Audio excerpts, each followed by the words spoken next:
All right, Pontificators Night. Hey, everyone. We are live. We got Comic Book Bob. We have Joe Albino Thunderbuns, Fulton, and we have Chester, just the man known as Chester Busby the Third. There's three of you that preceded you. That's right. You were cloned, right? I was, but my parents don't let me talk about that. It's multiplicity times 3. I don't know.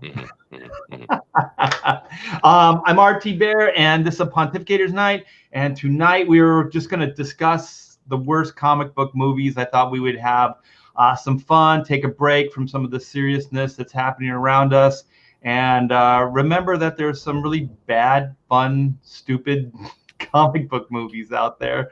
I can't wait to see what everybody comes up with. And everybody in the chat, feel free to chime in, because I would love to hear what everybody's choice is, because everybody's tastes are different. And then I was thinking, if we still have time, we might want to cover TV. I think TV is going to be harder because there's a lot of bad superhero comic book stuff on TV. That's true.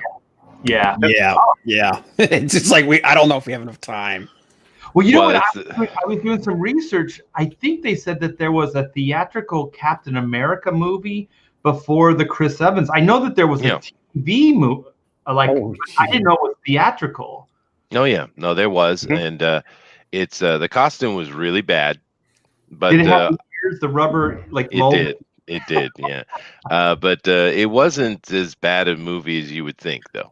It wasn't. It was all right. It was kind of typical late 70s, early 80s fare. Oh man, you're gonna defend it. This is gonna be a lot of fun, man.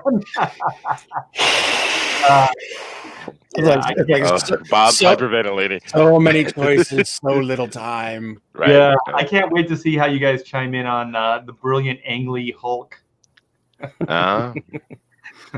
That's nowhere near the worst. I'm not allowed to comment on that one technically. Well, this is going to be fun because I have about 1 million replies to that, Bob. Dude, there's no way that's the worst. I've got 3 right now that are 10 times worse than that. Oh yeah, easy. All right. Well, we're kind of waiting for Todd. Hopefully, Todd will chime in and bring it as he always does. What were you saying? I think Chester said he's probably sleeping, and then I think Joe said he's probably sleeping on somebody else's stream. That's right. Well, yeah, I think he fell asleep on someone else's couch. Yeah. Todd's always sleeping somewhere. He's somewhere in the universe. There is a sleeping Todd. That's true. Yeah, this is the new improved Joe, by the way. Hey, Joe, you want to see? Joe's been working out, you guys. He's been seriously on a diet craze, and he's been pumping the iron and doing Pilates. So, yeah. So Joe, you want to show it off? Well, yeah. First, I was just gonna wear, a tight-fitting shirt, just to not brag, but just show off the goods a little bit. But I was so excited at the idea of doing the show tonight that when I pulled my shirt over my head, it got caught on my erect nipples and just ripped the front right open. Not so good. Not good. I would chest. Area. Yeah, I mean, I was gonna put a new shirt on, but I didn't want to be late for the show, so I decided just to, come as is. I hope you guys don't mind. It's all right. It's looking good, man. It's looking good. Yeah, I'm a little gay on Joe right now. I don't mind saying. Who isn't, to be fair? Now, if we could just get a haircut, you would be a 10. Well, I was going for an Art Van Halen look. I know that you had that silky black hair in your youth, and I've been seeing the Eddie tributes, and so I thought maybe I'd go for a maybe if I was the love child of Art T. Bear and Eddie Van Halen, what would I look like? That would be weird. 2 guys having sex, having a baby. That's what you took out of that? Really? 2020. Just get Gabby Rivera to write it for you. Yeah, of course. I want to make history, but I don't want to make that kind of history. No, besides, Arnold Schwarzenegger already did it. It's called Junior. That's true. Oh, that's true. That's very true. Yeah, there you go. Arnold's done everything before anybody. He Yeah. But of course, huge shout out to Eddie's family. 65, way too young, dude. And Eddie Van Halen, he kind of falls into that category of, Chet Atkins, Les Paul, true innovators of guitar and music. He's not just a great guitar player; he actually changed things. And a lot of guitarists can't say that. Like Eric Clapton is considered by most Americans to be this amazing guitar player, but he didn't add anything to it. Well, right? let's go Chuck Berry while we're at it. Oh, well, sure. But I mean, just as far as actual innovators, Eddie was important. And of course, he was a great guitar player. He affected an entire generation with his music and sound. So it's, it's a sad day. My wife was really hit by it, actually. I was kind of surprised. But yeah, it's a, shout out to his family for sure. Condolences. Yeah, for sure. Yeah, we were eating lunch yesterday, and my daughter, she was like, "Oh my gosh, Eddie Van Halen died." And I was like, "What?" It's like you're like, "No, that didn't happen." I know he's been sick, but there's still that reality, like, no, a guitar legend, a guitar god dies. That's not how it's done. Yeah, that didn't happen. They kind of just float into heaven or something. Yeah, Zach is giving us beer money. Sweet. Oh, whoa, Zach. Holy shit. Cheers to Zach. Well, where are you, Zach? You gotta get. Oh, it's for my birthday. Thank you so much, man. You got to get in here. Yeah, we miss you. And thank you so much. Zach and I are probably going to be neighbors relatively soon. I'm going to move to his next neighborhood. It's like getting the hell out of Dodge, man. Yeah, this place is burning down around me, man. You guys, quite literally. Look at everybody's already like Supergirl. I saw one that said Tank Girl. Back up on the Tank Girl. Yeah. Well, I'll fight. I'm gonna tag team with Chester on that one. I'll fight you. Damn, dude. Yeah, I'm gonna come off the ropes. You drop the elbow. We're on it. If someone doesn't love Ice-T as a kangaroo, then what do they love? Right, dude. Joe, don't say you're against Tank Girl. Please don't. No, I'm not against Tank Girl. There you go. Right? No. Kevin had one of the trifecta of the worst movies ever. I saw Tank Girl in the movie theater. No, I'm not hating on it at all. So all right. So should we start on this thing? We may as well get in, man, because Pedro threw it down right now, so he's got some. Oh, Pedro! He's ignited the fire here, so thanks, Pedro. So you can't you can't have a bad movie with Malcolm McDowell. All right, no, you can't. That's right. Sorry. So I'm sorry. What was it? What was that movie? Cat People, dude. It was a great movie. Okay, Natasha Kinski, baby. But he's talking about Cats. He's talking about that horror movie that came out recently. That one, but he was in that. I guess I don't. No, he wasn't. I thought he was dead. No, it was Cat. It was Cat People. That's the one I was talking about. Okay. Yeah. You don't like naked Natasha Kinski? No, dude, give me your mail card right now. Give it to me. Hand it over. Dude, I was the perfect age for it too, man. So, yeah, dude. I remember. Yeah. All right. So who's going to start us off? Well, is there anybody to actually slam Tank Girl? Because I'm kind of in favor of Tank Girl. It was just Pedro. So Bob's pro, Chester's pro. Where do you chime in, Joe? Thumbs up. Thumbs up. Yeah. Well, guess what, Pedro, you just been schooled. You have been. I'm with Chester. I like Tank Girl. Thank you, Eric. But the thing with Tank Girl, I mean, it's a quirky movie. If you look at the actual making of it, they had some hard times with it. But the thing that makes that movie is the girl, and I can't remember the actress's name. There it is, Laura Petty. She owned that dude. She was a hot little punk girl. She was perfect. She was Tank Girl. She was that character for sure. Okay. So Spirits Card says, okay, how do we defend this? Howard the Duck, he ain't about to be clucked. It was pretty bad, but I don't think it was the worst. I loved it actually. Howard the Duck was great. He ain't about to be plucked. Yeah, that was the song. As a kid, I liked it. I was telling Spirit Scar, I've heard lately it has not aged well, so I haven't seen it as an adult. As a kid, I liked it. Now that's a fair point you make there. I haven't seen it as an adult either, but my recollection on Howard though was the fact that it needed to be harder. I think the studio pulled it back. Exactly it. Yeah. And the thing is, I applaud it because it's such a wacky idea. Like who went out of the whole Marvel library and went, you know what? I want to no Spider-Man, no Captain America, no Avengers. I want to do a Howard the Duck movie. That's George Lucas, dude. That's George Lucas's brain, man. Did George Lucas really seek that out and get Yes. the license? Yeah, he did. He did. Yeah. Dude, he was a huge Howard the Duck fan, and he thought he was going to have a monster hit in his hands. Well, they promoted the shit out of it because I was the right age for that too. Oh, dude, man, it had Leah Thompson in it. She was just coming off of Back to the Future. Yep. You know, she was the teen heart. She was one of those teen heart throbs back in that day. So she didn't make my heart throb. Something else. She was popular, dude, but I still don't think it was one of that one went right over Bob's head, Chester. It was bad. I know. Yeah, I know. I don't care. Joe caught it. That's all that matters to me. But it's not the worst, dude. It's like there's a trifecta of bad, and it's all DC. I don't know. Like I'm a music guy, and the music. Oh my gosh, Leah Thompson holding a guitar and all that. It just none of it worked. That was the '80s, dude. They had all those movie stars and stuff that were trying to be musicians and stuff. Remember that movie with was it Light of Day with Joan Jett and Michael J. Fox? Yeah. Oh my gosh. Yeah, that was that. And then you had Patrick Swayze and Don Johnson were singing. Is like that was dude. That was Don, the Don can actually sing though. He can. He actually has a pretty good voice. That song was terrible though. You got to keep in mind, Joan Jett became famous because she did a cameo on Happy Days. So she started out of TV actually. Yeah. Are you sure that's Joan Jett? I thought that was. Sure, dude. What was her name? There was like a Joan Jett wannabe.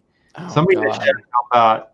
Well, I could be wrong, but I was gonna hold this one, but the chat's starting to talk about it, so I'm gonna throw one of my cards down on the table and say, Catwoman, starring Halle Berry. And that's one of the trifecta, Stone. Man.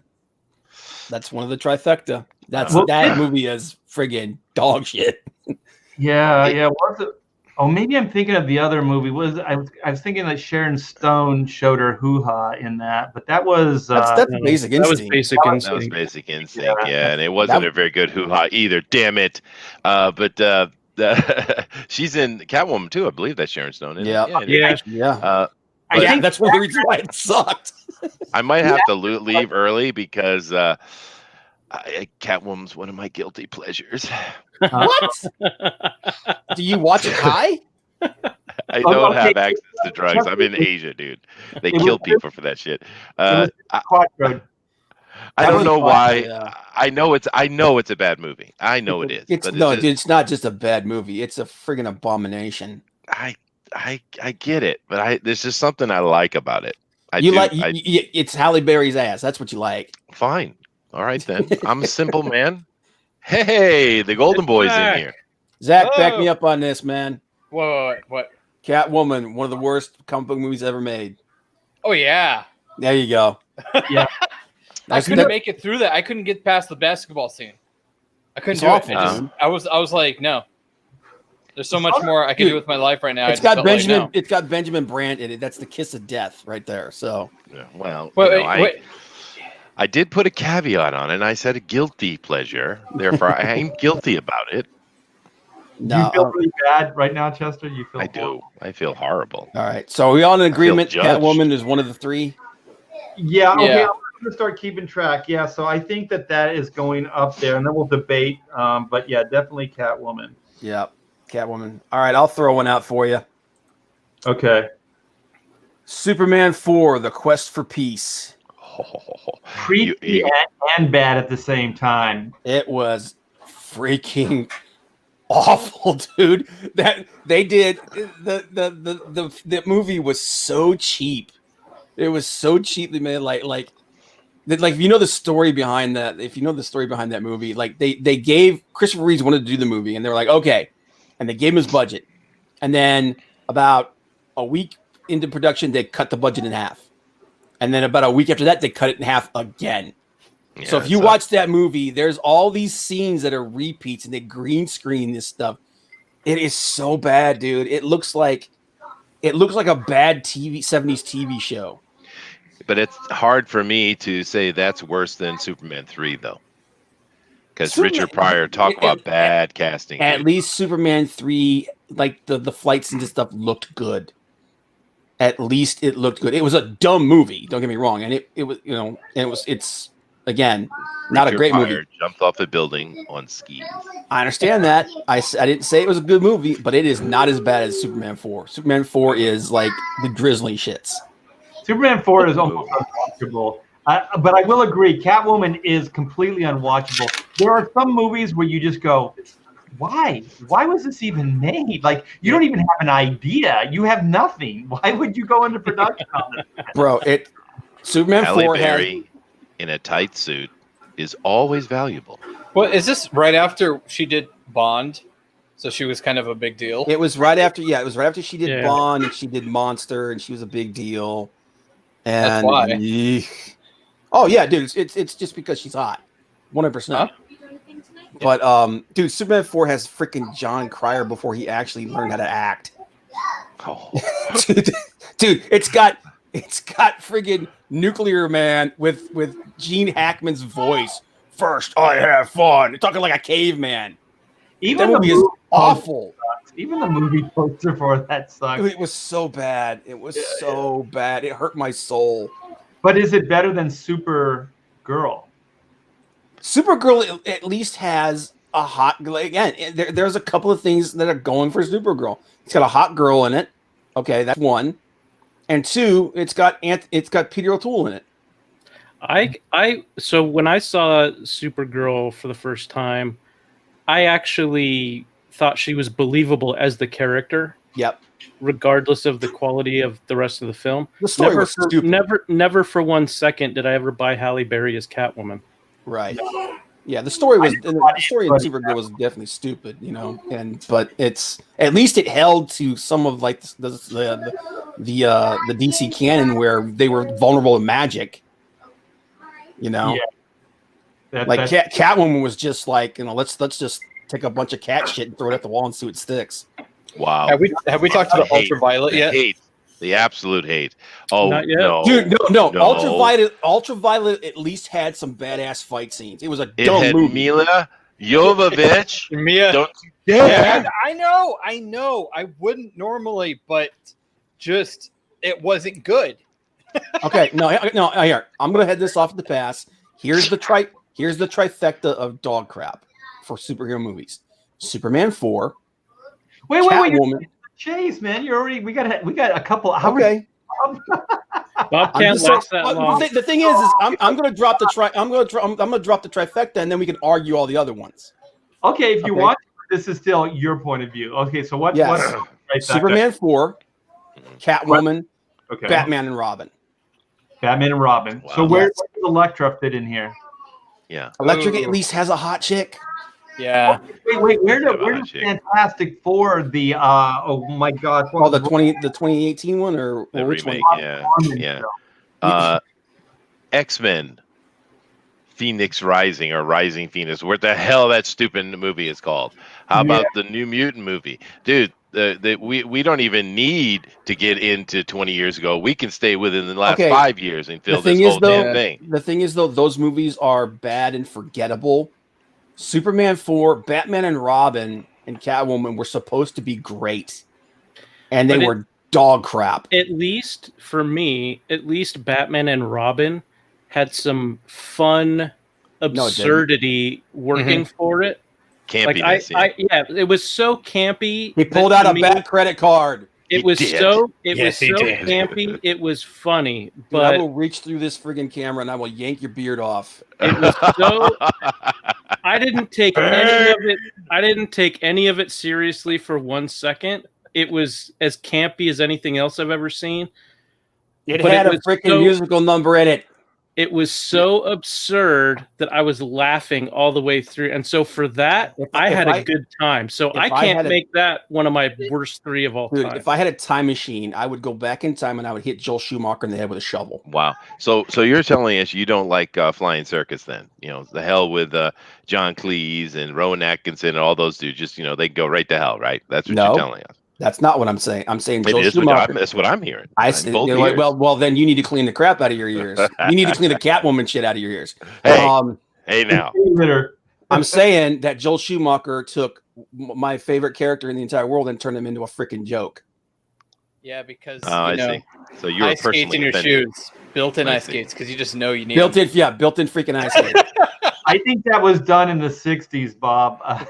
It was, dude. It was a very campy approach, It but was. I get that it's not a greatest movie, but it doesn't It's belong a on terrible this list. movie. No, it doesn't. It It took was- Bane To me, it had entertainment value. It was so bad, it was hilarious, and I laughed through the whole thing. So I had a good time, even though it was awful. Okay, Yeah, I kind Joe. of agree with Joe. I think it had entertainment value at least. You know, like if you took it seriously or you really in love with the character, it was an abomination. But you know, and I love Batman, but I'm not going to overly defend it. But it was entertaining for the 2 hours I was in the I would movie. rather slam my nuts in a sliding glass door than watch that Wow. movie again. Wow. There are movies that Wow. were offensive. Like there's Elektra that after Daredevil, I didn't even go. Like I saw the trailer and I was like, I'm not even going to pay. It was money. pretty awful. Yeah. It was bad. And Joe said he one up me. He said Batman, Robin, Jonah Hex, and Barbed Wire. Barbed Wire was supposed to be stupid. It was literally made to be dumb. So was and- Batman and Robin. Yeah, no, Batman Robin was supposed to be. It was Joe Schumacher's campy vision for a fun little shit. Okay, I get this conversation, but we have a desperate need for an intervention here. I do apologize, but we have to deal with this directly. Spirit Scar says Jennifer Gardner is not hot, by the way. She's cute at best. Raise your standards, man. I'm sorry. We're gonna have to. We're gonna help you out, brother. We're gonna help you out. All right, here you go. How dare you? All right, here you go. Go ahead and share it there, Art. Let's solve the problem for Mr. Spirit Scar. Yeah, bang, dude. Yeah, That ain't cute. That's sexy. Drop you all night, baby. Dude, That's a gorgeous woman. She was hot as hell in Alias. Dude, that is a sexy ass woman. She should never have been Elektra, though. I'm gonna say that right now. Yes. 110%. She should never have been Elektra. Yeah, I agree. Especially, I don't even know how it got green lit. Was that Daredevil movie popular enough? It's because at the time that he was dating Ben Affleck was with Jennifer Garner, and he wanted to. He wanted to do a movie with her, so they cast her He as wanted Elektra. to do other things with her. I'm pretty sure. Well, from what I understand, they did everything. So yeah, but but she if it turned into like kind of a Karen, though. That's all right. Yeah, if Daredevil wasn't popular enough, I can't see him greenlighting Elektra though. Well, I'm kind of surprised no one has mentioned Daredevil. Daredevil actually didn't do that bad though, and that's why they did greenlight it. Oh, see really? that?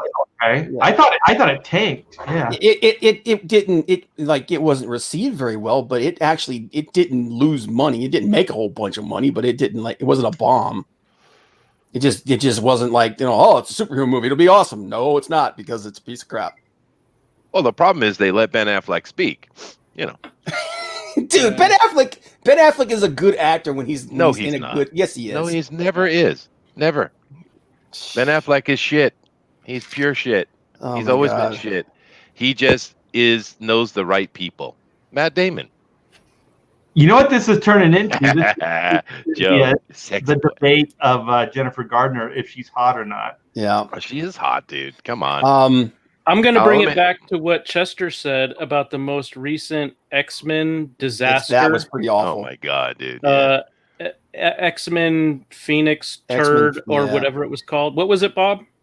What was the subtitle? It was just Dark Oh my God, Phoenix. that's It not was good. X-Men Dark Phoenix. X-Men Dark What the Phoenix. hell's going on with that? That's my number 2 for the. Yeah. for the list. I ain't gonna crap on that choice, man. It's not great. It definitely But isn't also, great. Age of Apocalypse was pretty horrible. Age of Apocalypse It was was that really movie. That's one of the few movies I actually got up and walked out of the theater on. You know, I think most of the X-Men movies, we should just throw them all in there. I thought most of them were. I thought there were two good movies. I would say they're great, but there's two good ones, Yeah. and then there's one great one. The two good ones are, dude. Yeah, seriously, come on. Yeah. Yeah, she's hot. The debate's All over. day. She's hot. All day. Okay, the good ones I thought were First Class. Agreed. And, Yeah, that is a good movie. And Yeah. X-Men 2. X-Men X-Men 2 2. was good. It's not a great X-Men movie, but it's a good superhero movie. It's Yeah. just a good movie, yeah. I'm surprised because not many people bring up First Class, but I thought it was perhaps the best X-Men movie. No, the best X-Men movie was Logan. Well, I mean, It doesn't count though. That was a Wolverine movie, not an That's a X-Men Wolverine movie. Yeah. Yeah. Okay, Professor. Okay, there's X-Men in it, If though, I was dude. gonna do that, No, you're right. There are. You're right. Yeah. Deadpool considered an X-Men because I like Deadpool better than any of those. See, Deadpool. I would say Deadpool's a fun movie, but it's not a Yeah, real but X-Men how are movie. you going to defend saying Logan is an X-Men no, movie I and said- Deadpool isn't? I said, Huh? I shouldn't say that it isn't an X-Men movie. It's just not a. It's just not. It doesn't feel like an X-Men movie. Like the X-Men are a joke in it. They are. You know It's what I not mean? an X-Men movie. The Avengers Mansion. There's X-Men characters in that movie. I know. Yeah, I know they are. Yeah. The Juggernaut is in that movie, or I guess the second one, right? What was worse, X-Men Dark Phoenix or X-Men Origins Wolverine? Dark Phoenix was worse, dude. Much As worse, bad yeah, as yeah. as bad as X-Men Origins Wolverine was, at least some of the fight scenes and stuff were pretty badass. That was pretty. Dark Phoenix was one of the worst friggin' movies I've seen in the last 10 years. Well, once again, just like Elektra, it was so bad I didn't even go see it. I didn't even bother. Mm. All right, I think your chat is trying to trigger me. Oh, Let's see. are they saying Stallone as Judge Well, Dredd? Yeah, that's a mediocre movie. It doesn't belong in the bottom, though. No, Spirit Scar. He's starting war with me. Yeah, even Butters knows. What does Butter know? Butters doesn't know nothing. Everybody knows Jennifer Garner's hot. I don't know. Everybody can photograph well at least one shot. So I will give you this one shot of Jennifer Gardner, Chester. Thank you. Dude, I'm not saying she's the most beautiful woman ever, but she is definitely a pretty hot woman. Hello there. She is pretty hot. Yeah. Yeah. And you guys know me. I prefer the yellow girls. So for me to say she's hot, that's pretty high praise, you know. See, Out you know, there. even True. like you said, Judge Dredd wasn't a great movie, but it wasn't anywhere near as bad as some of these movies that are on these lists. Mm-mm. You know, and someone actually asked the question, what do you think of? I got another one. There's a You head. got another Oh, one. dude. Oh, there's Okay, an here we go. addiction taking place. Oh. Is it named Sonic? No, it shouldn't be named It's a Cornelius. girl. We got a girl. Oh, then don't call her Then call her Cornelia. No, her name is Nolly, and Yeah, my don't- daughter yeah, named Nolly. Oh, Yeah, that's don't do nice. that. And what's the older one's name? her Akko. Nice. Akko and Nolly. Yeah. Yeah, that's cute. Nice. Cool. So who had a movie to throw? Well, I want to get into Johnny because I'm going to actually defend the Phantom. Oh, me too. I thought it was definitely tongue in cheek, but it was self-aware. Like it wasn't trying to be serious. Yeah, it felt like a love letter to like the old serials. It did. Right. And also I like the fact that the way who was the main actor that played the Phantom? I can't remember his name. But Billy Zane. Billy Zane. Yeah, He played it so freaking sincere. he did. Oh my gosh. Like, I don't know how he pulled it off, man. Not only does the Phantom not belong on this list, it does. It actually belongs on the list of great comic book movies of all time. The Phantom is an excellent flick. It's excellent movie making. I understand it for what it is. Yeah. Yeah, And I love it. two hot chicks, the Buffy the Vampire Slayer and Catherine Zeta. Catherine Zeta-Jones. Yeah, dude. Zeta Jones. Still smoking hot. She is a smoker, that's for sure. Um, Actually, she's the number 2 all-time beautiful moment on screen for me. Yeah. When the sun is coming in, the Zorro 2, and her in that beautiful dress, gorgeous, man. Okay, So we need Johnny- to answer before someone. Us, but he failed. You failed, Johnny. We need to answer Spirit Shadowhawk before he loses his mind. He keeps yelling about the Spirit. Spirit is pretty awful.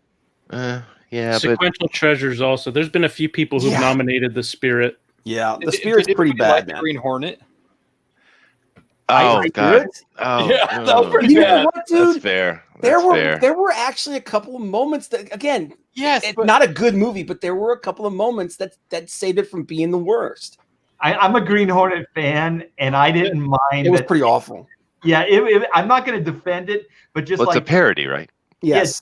Chester with like a guilty pleasure, I will definitely defend that movie on a guilty pleasure level. Seth And- Rogen has no business being in that movie, but I but if wanted it to be you good. watch I the love TV it. show, if you watch the TV show, there are plot lines and stuff that they pulled from the original 66 or because it was supposed to be like he was the son of the original Green Hornet. Yeah, it was the origin. They said like it was like the origin to the TV show, Mhm. even though that guy is no Van Williams. I'll tell you that. Van Williams actually seemed like a capable, kick-ass guy, but Seth Rogen, there's no way, man. Yeah.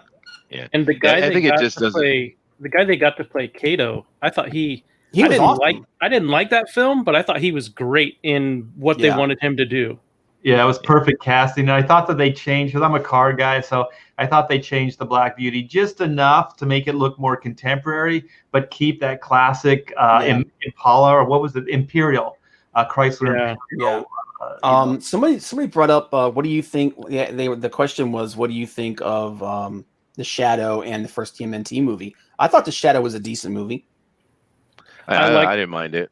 I like The Shadow. I mean, it didn't have great production value, but it. I thought it was faithful enough that I would not put it on the list of the worst. Yeah. Yeah, but see, a comment on VHS here. Dick Tracy was great. I think it actually is a pretty solid movie. But he wins all the points because he has Schultz. Yeah. Every point he gets. Yeah. The Rocketeer. The Rocketeer was a great movie. The Rocketeer is really good. Like Rocketeer's great. All right. I'll tell you right now. You just made the list, Commandant Klink. Yes, you get even more bonus points because you recognize the Rocketeer as being awesome. Good I know nothing. I see nothing. I see nothing. Such a sweet human being he was too. Taking off. I'll tell you what though, man. I'm still we threw some bad ones out here, man, but I'm still sticking with my 3. I think they're the worst. Well, so far you're beating the chat because everything you put up is worse than what's in the chat. That's for sure. Yeah. All right. So there's one I want to throw out there. I want to throw Green Lantern out there. That was pretty bad. Yeah. That movie is a cluster F. We talk about having great source material. How do you fuck that up? Okay, I used to say all the time before like this big Hollywood craze, like with comic book movies, I always said Iron Man and Green Lantern will make great films. Why? Because Green Lantern, it's alien technology. The masses can accept alien technology more so than like he got his superpowers from lightning or some kind of silly accident or whatever, or even Batman. They can buy aliens like X-Files. There's a lot of movies and stuff like that.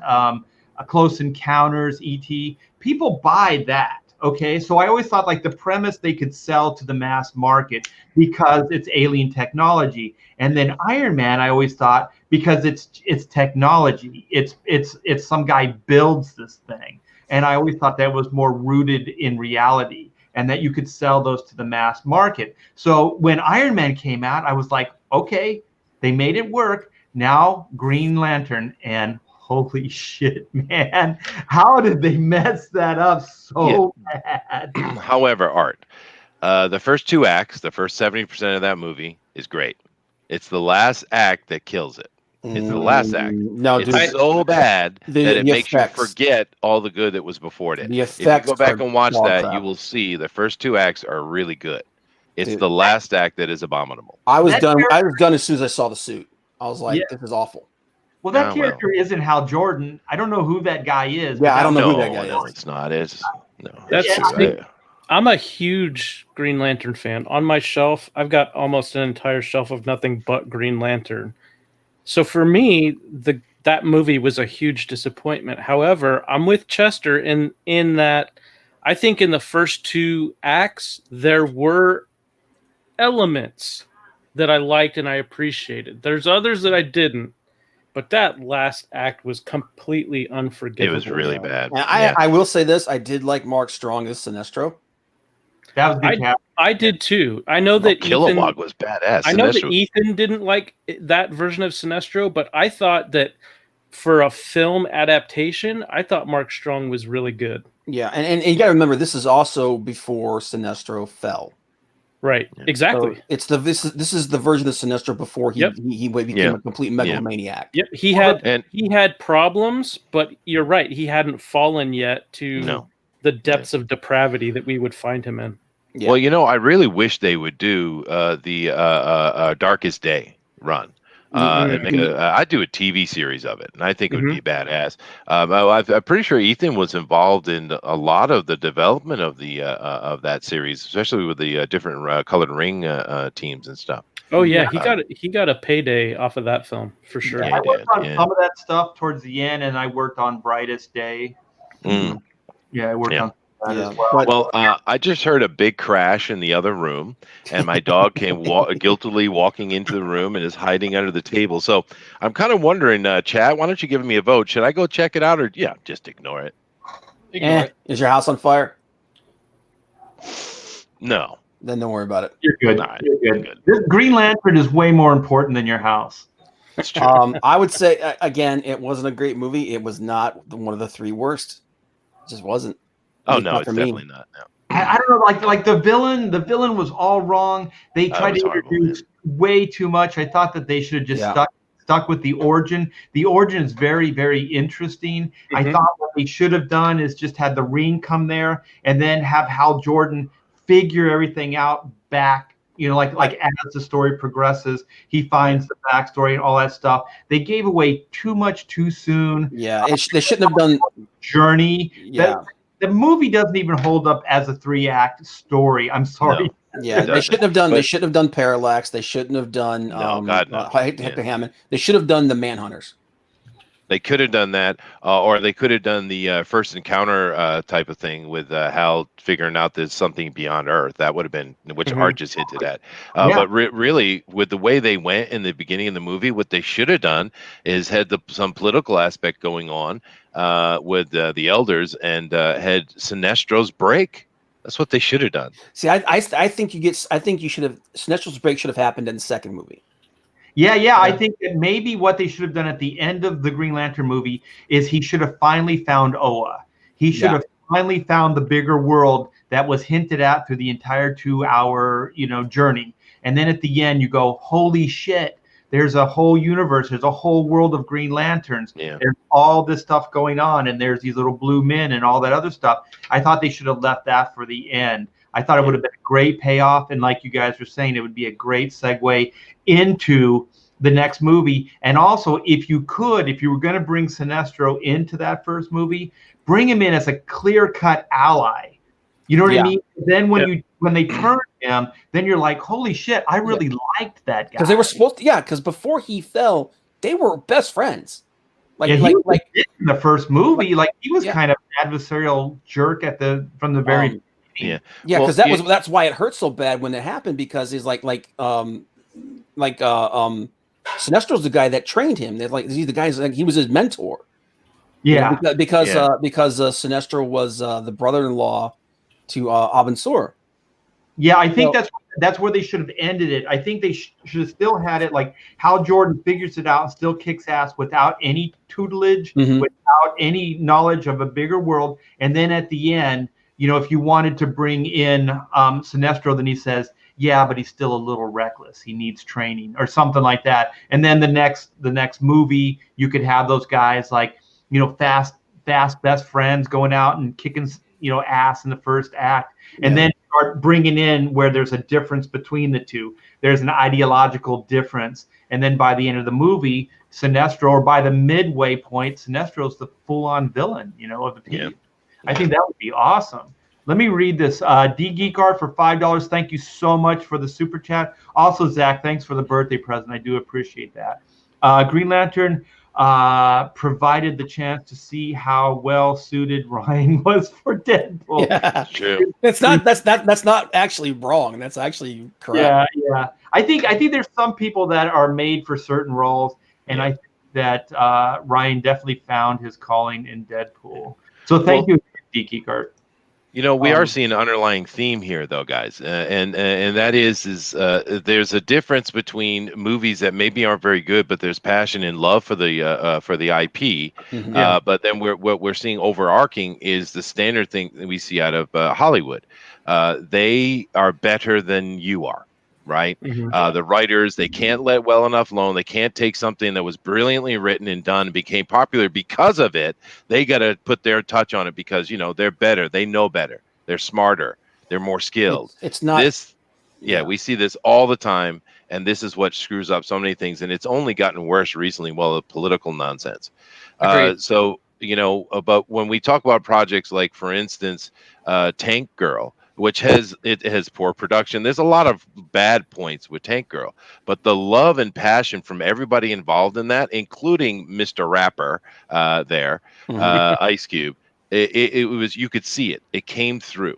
And this, therefore, can never qualify a movie like that to be on a list of the worst, in my opinion. It definitely can't be the worst. And that's the thing, man. They get these licensing, like, you know what would make this even better? It's like, yeah, if you just left it the hell alone.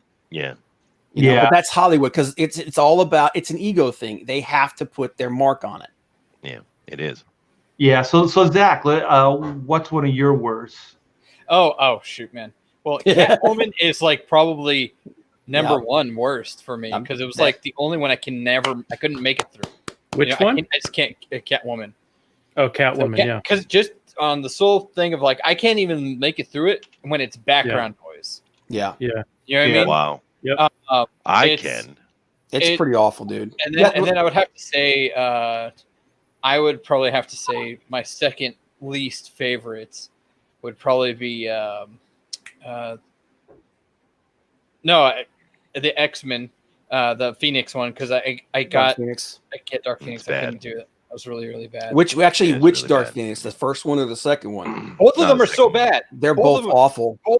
But the new one is like just stupid bad. The other one, the other one, they were like, at least it felt like they were trying to keep with the storyline of, you know, all three X-Men, you know, and they were trying to keep with it. That one was just a mess. It didn't make any sense. Well, just the trailer looked so bad. Like the casting felt wrong. Yeah. There's nothing about that. I didn't go see it. I just, as soon as I saw the trailer, I was like, this looks It was just, it was an extension of this thing that they've been doing the last 10 or 15 years, where they turn Xavier into the bad guy. And it's like, he has to be responsible for everything bad. It's not that there's a cosmic entity that took over Jean and absolute power corrupts absolutely. No, that's not good enough. It has to be because of daddy issues.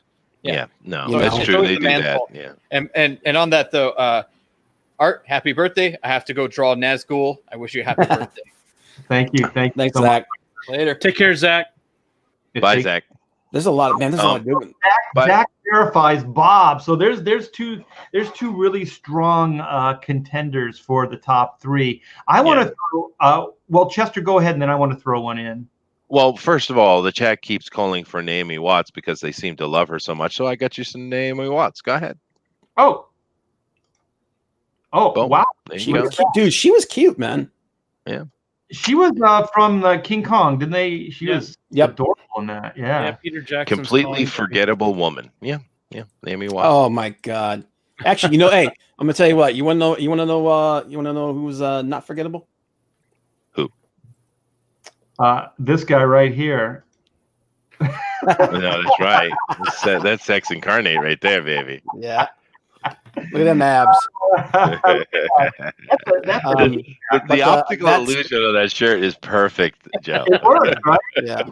Art, go ahead and share that picture there, would you please? Oh yeah. I'm getting to it. That's undeniable right there. Oh, you bastard. Hey, Chester, who's that? I believe her name is Susie something. It's Jennifer Connelly. Isn't she your cousin? Oh God, no, God, no. Yeah, no. Jennifer. Yeah, of the Connelly. Connelly thing. Connelly, yes, and then this was her in Rocketeer. You know, there's a reason why I like Rocketeer, other than the fact that it's a good movie.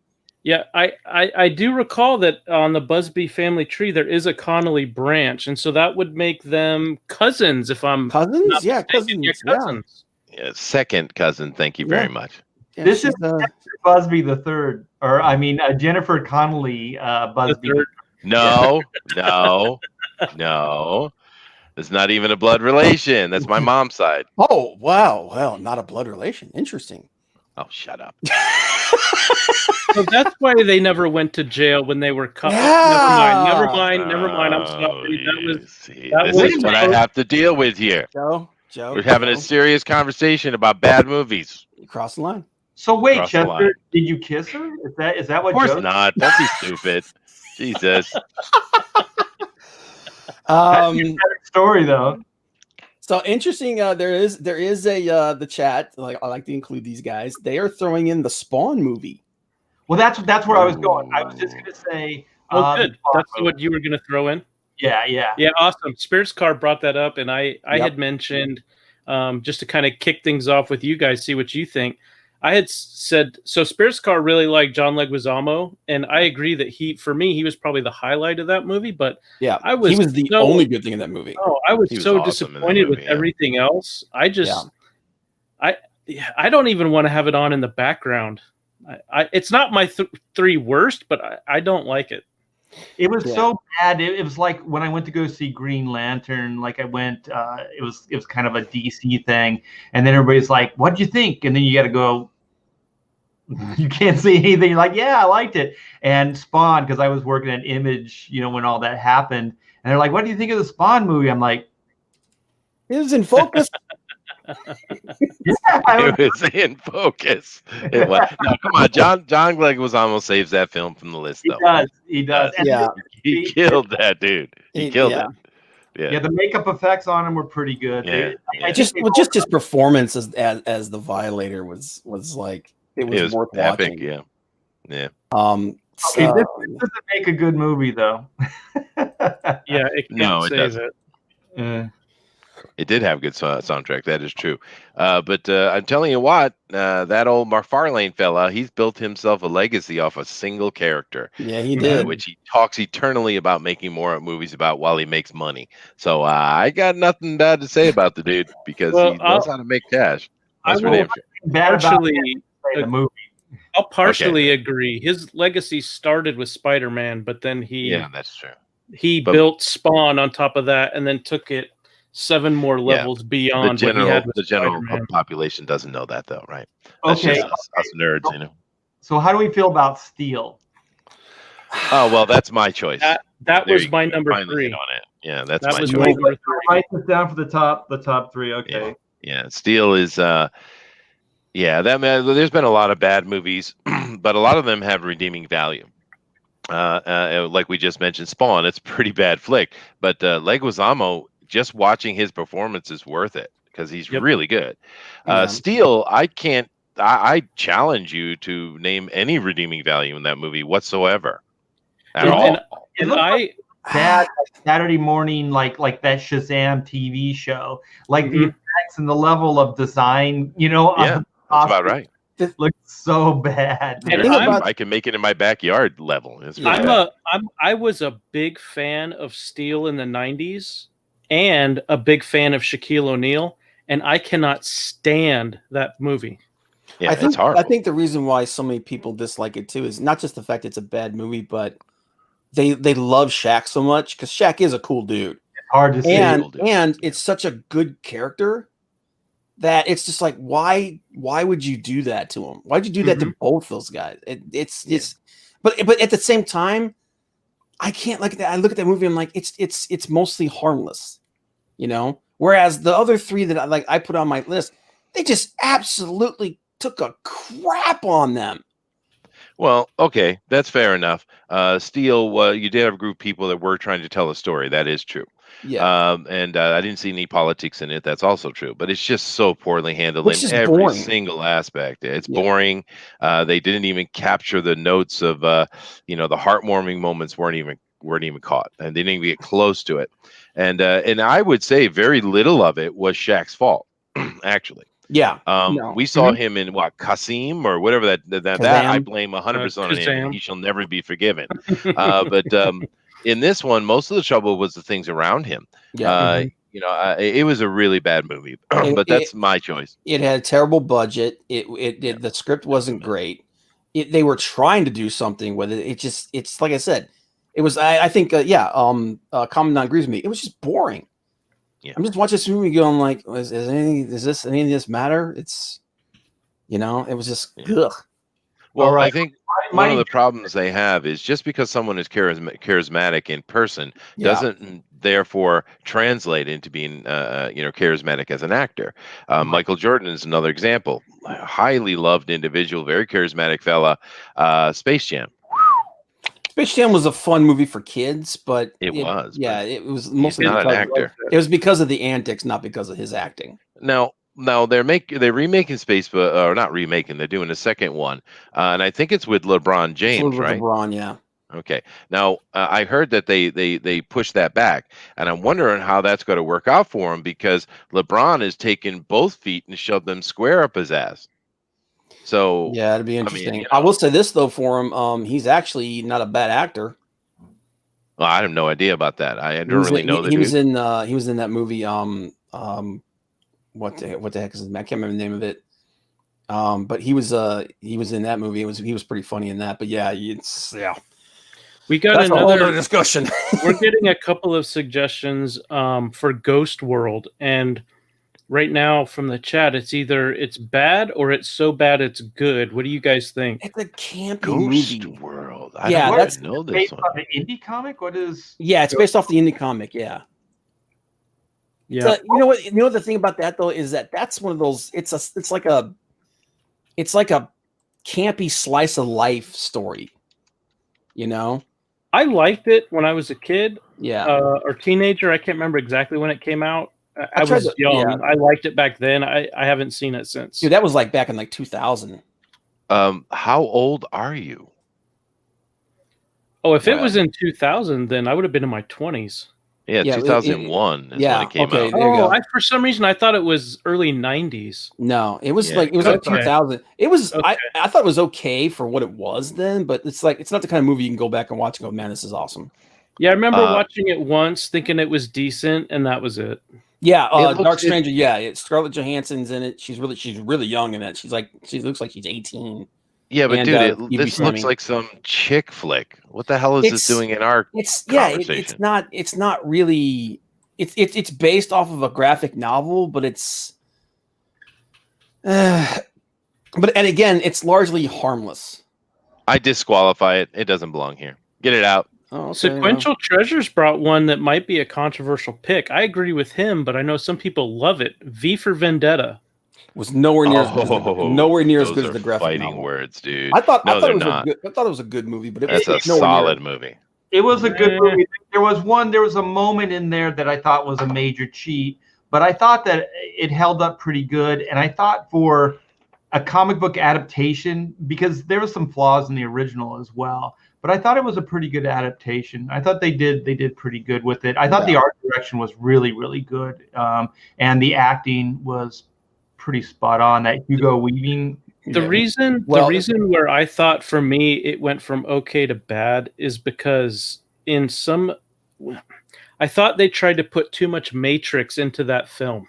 A little bit. Because it didn't come out right after that. And I didn't like how, like for example, when V is in there and he's fighting all the guys with the guns, and it's kind of like a cross between Neo being untouchable, which I thought was ridiculous because they never really explained how that could happen. If there'd been a reason for it, then okay. But then the other thing was that the sound effects with the it took me out of the film, and I just had a hard time enjoying it. Yeah, but Hugo Weaving. I already said that. Yeah, it was great. Yeah. When they weren't trying to Matrix it up, I thought it was good, but I kept getting taken out of the film, so I didn't like it. I think they were trying to play with what people expected. So people were probably like, "Oh, it's the creators of the Matrix." So I bet the movie studio was putting pressure on them, and just expectations were like, "It's got to be visually, stunning like the Matrix." So they probably took a lot of license with it to make it more visually over the top. I didn't even think about that. Thing 1 and Thing 2 made V for Vendetta. I didn't know that. The thing is, you got to remember about V for Vendetta too. Is halfway through the filming, they changed actors. We just showed our age, though. Art, you and I are the only ones that got that joke. Damn it. Yeah, because James Purefoy was actually originally supposed to be V, and he left halfway through filming, and then they got Hugo Weaving. Yeah, but he killed it, dude. He did a really his voice good job. was fantastic. Yeah, Swamp Thing '82. I have Adrian Barbeau. I have to say, in the day, I did like this movie. I liked it in the day. Yeah, and that's right. Loved it. There was 3 reasons: the Swamp Thing's costume, and Adrian Barbeau's tatas. Yeah. It was a terrible, but it was a terrible movie. It was. I'm going to help the youngsters out. I'm going to help them out. It's the campiest crap movie. Yeah, the remake was bad with what's her face, but the Trauma film's fantastic. Oh, the Roger Corman Fantastic Four movie. Yeah, I started off with that. That's one of my top 3. Here's the thing, though. That thing never had a theatrical release. Yeah. There's another movie I want to throw out. It's Man Thing, which was so bad. Oh my God! This was the new Marvel. Yeah. They didn't even put it out. They put it on Sci-Fi. When was it made? It was was it like 2005 or something like that? Iron Man, wasn't it? Was it? I don't think so. Let me double check. I think it was before that.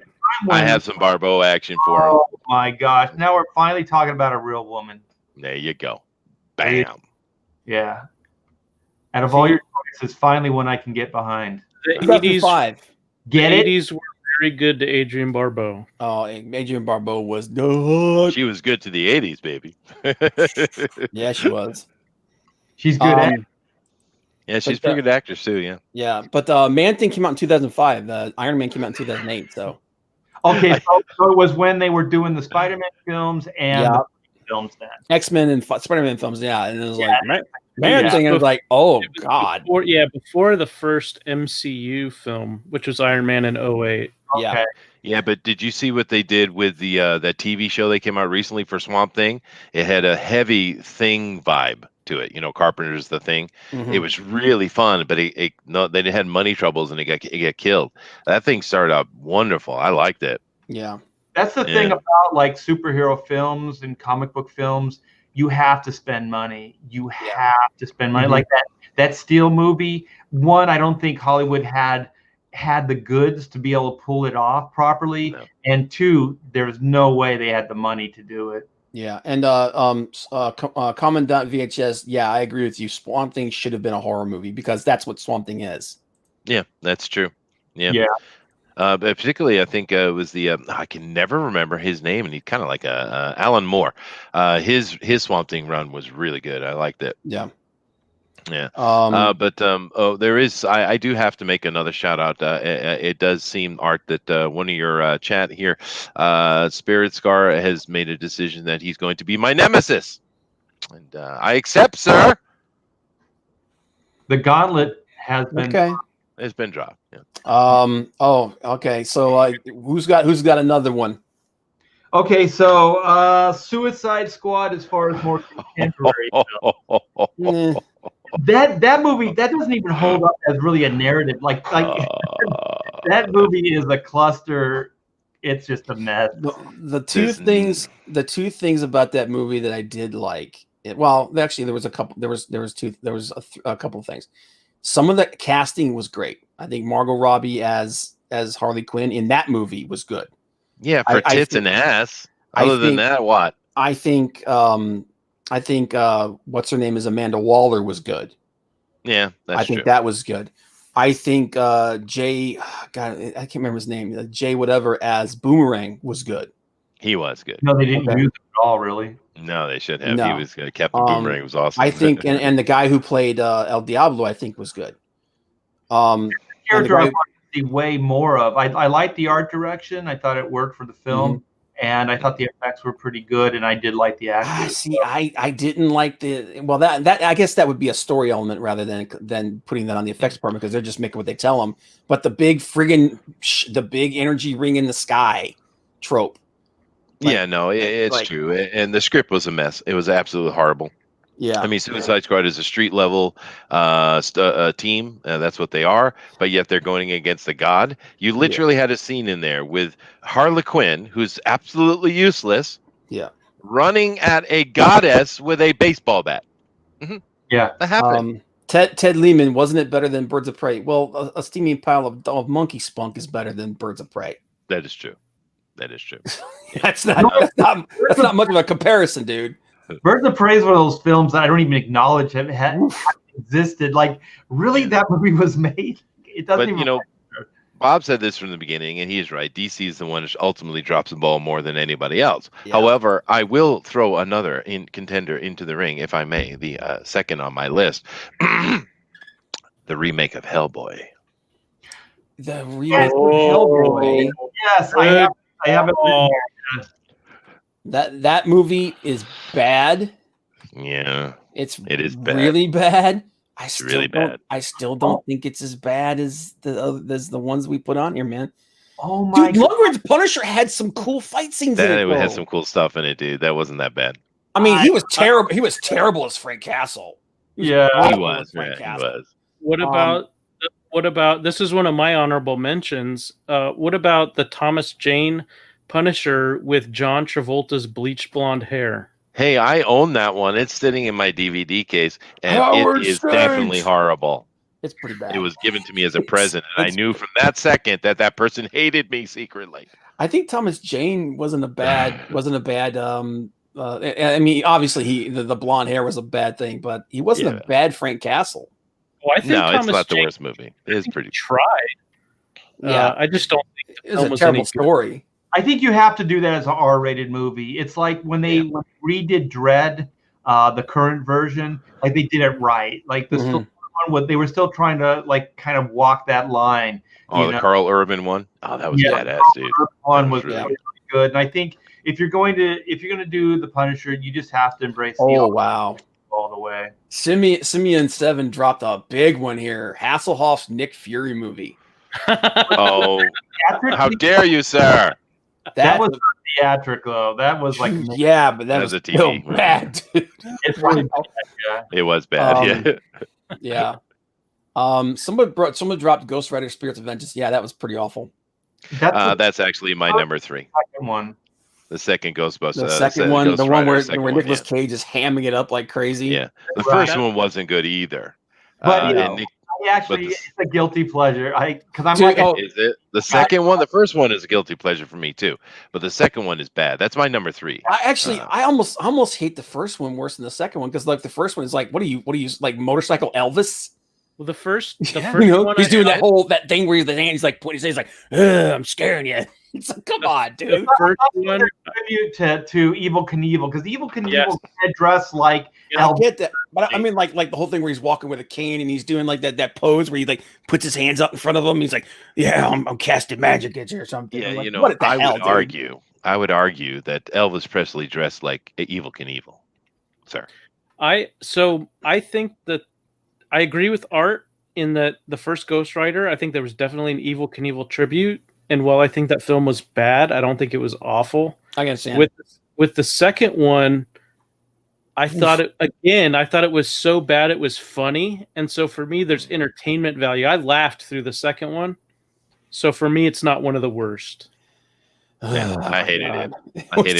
It was so bad. Yeah, it was so bad. I mean, the first movie I actually can watch, and I've watched it more than once, which is rare for me anyway. So it has some entertainment value. But the second one is just, it makes me angry. It's hard to watch. Yeah, the first one does have and it might be because I was a product of the 70s, so I remember all that stuff. So I bought into it maybe more so than somebody who wasn't raised around that stuff. But I kind of dug it. And what was it? Somebody I brought up the Hulk, the Ang Lee film. Ang Lee Hulk. Yep.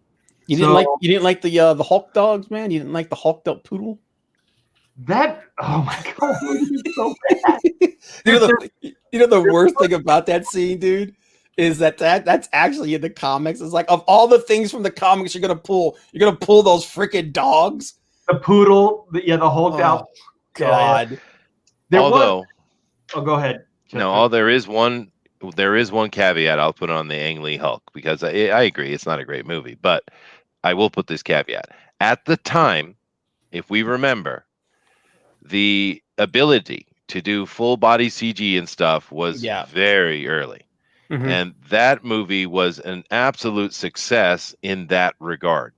I agree. What they pulled off with the CG in that movie was impressive for that time. I know if you look back, it doesn't. But so that caveat has me on it. But otherwise, go ahead. Yeah, there are scenes that did hold up, and I loved, especially on the big screen, when the Hulk. I mean, they did right. He was fighting the military, so he fights a tank, and doesn't he rip the top of the turret off?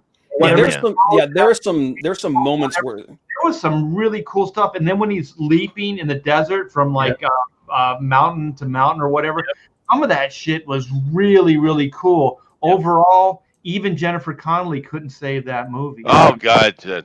Well, I don't know, man. I think this picture disagrees with you.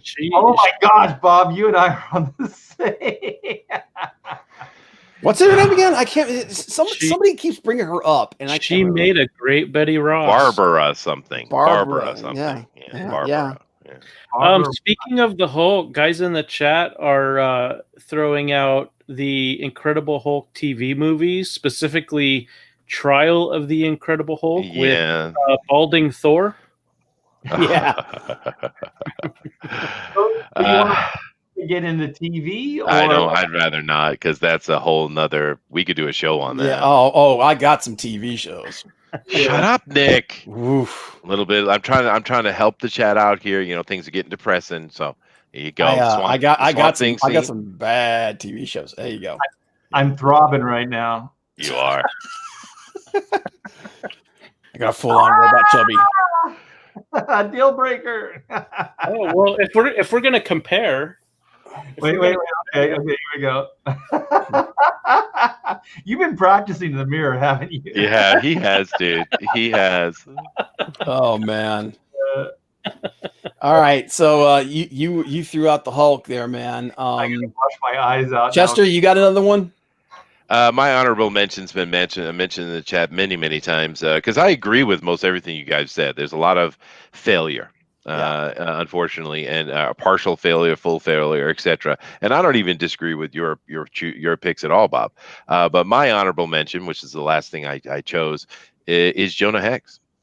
I was disappointed with that one. So disappointed in that movie, especially considering who they got for the lead. I'm like, Josh Brolin is perfect for that character. Yeah, I mean that's the big big title to put on that, disappointment. Yeah, because it was just disappointing. Because I'm not a huge DC fan. I'm much more of a Marvel guy. I've certainly read some DC over the years, but Jonah Hex is one of the ones that I've always read and liked. And I was like, Jonah Hex movie. And I was like, oh my God. And I was like, oh, what is this trash fire, dude? That was equivalent to a Days of Our Lives episode.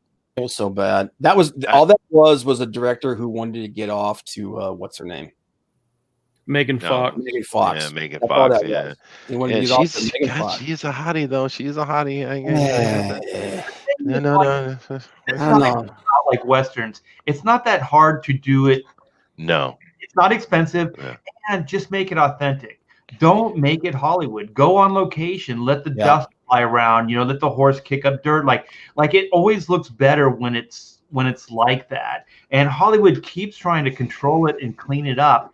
And Brolin, I thought the stills looked really good of him in the makeup and things, so it did have promise. But as soon as I saw the art direction, like more of the art direction, I was like, "This is Hollywood running amok." They had the perfect story too. They could have done the Riders of the Worm storyline, and it would have been perfect. Yeah, like that movie Cowboys and Aliens. Not that it was a great movie, but like they got the cowboy stuff right. Yeah, it was fun. It was fun. Yeah, like the alien stuff, they tanked on that, but they got the cowboy stuff right. Yeah. So it actually anchors it, at least, that side of the story. Well, what? It just came to me because they should have got there you go. Megan Fox says she's a sexy little thing, man. You ride that all day. Well, she's related to Joe. Oh, there you go. Perfect. Yeah, take me off the damn hook. She's my second aunt twice removed. There you go. Kiss her. He You did know. kiss her. All right, that's confirmed. Nice. But So only because she was on the verge of death, and someone had to administer CPR. oh, well, there you go. That makes sense. I agree. I get you. Yeah. But no, the thing with Jonah Hex, though, if I go back to that real quick, Yeah. they could have got any Western movie guy to make that, and it would have been 1,000 times better. But there is one dude I would love to see take a crack at Jonah Hex because I think he's perfect for it. I don't know his name. I can't remember his name. It's something like a foreigner name, Italian or something like that. But he's badass. Bone Tomahawk. Oh, yeah, that was a really good movie. Yeah, imagine that dude, because that has some supernatural flair in it, kinda, right? Yeah. God, what was Imagine that guy's him. name? He wrote the screenplay for it too. Yeah, no, he's really good talent. Yeah, it But starts with a imagine Z. him I doing can't remember Jonah that. Hex. Yeah, I can't remember his name. It starts with a Z though. Yeah, no, I love Bone Tomahawk. That movie was brutal. It was really nice. Yeah, Joe. And Joe, I know you're on it. What's the dude's name? It's Joel. It's like Joeler or. I never saw Bone Tomahawk. Oh my God, dude, get out there Hang on, today and I'll watch look it. it up real quick. Yeah, Where- dude, Which streaming service is hosting it? okay, it's S. Craig Zoller. X-Ray Zoller. That's it. Zoller. Zahler. Yeah. Art, have you seen Bone Tomahawk? Not yet. It's going on. Oh my God. You can watch it on Prime Video. Yeah, dude, especially it's Bone Tomahawk. Okay. Yeah, it's on Prime Video, but yeah, for the Halloween season, that's a good one, man. Yeah, it's first of all Kurt Russell. Yep. Can't No go wrong. brainer. But it's freaking awesome flick, dude. It's You get out, watch that brutal. today. Yeah. It's Kurt Russell, Patrick Wilson, Matthew Yeah. Fox, It's awesome. David Arquette. He gets Yeah. wrecked. Yeah, but he does a great job though. Yeah. man. Oh my it's God. Yeah. Some of the it's- best acting you'll see. Yeah, It's and really like I well said, done. if you're squeamish about horror and blood, you don't want to watch that movie. Dude, it's the Kurt factor though. Kurt Russell comes on and everyone stands straight, right? That's what happens, man. That movie, and Zoller did a great job. He did one other movie before that was pretty good too. But now I just love to see more from him. And it just came to me when I was talking about Jonah Hex. Man, I really would like to see his version. I think it would be really cool. Kurt Russell Yeah. as Jonah Hex? Well, even that, yeah, sure. Let's go that way too. Let's say Kurt Russell Oh, as you're Jonah talking Hex. about the director doing a Jonah I'm talking Hex. about the director, but Okay, yeah. Well, even Kurt Russell is a pretty badass director. Tombstone, I thought was. Oh, yeah. Yeah. No, we did a what? Film. Yeah, did he? I didn't know that. George Cosmatos was credited as the director, but it basically was Kurt setting everything up, and then he would get in the scene, and Cosmatos would be behind the camera, but then Kurt would check everything, and basically they worked out an agreement where Kurt said, as long as Cosmatos was alive, he wouldn't say anything, and then Cosmatos died unexpectedly, and it was.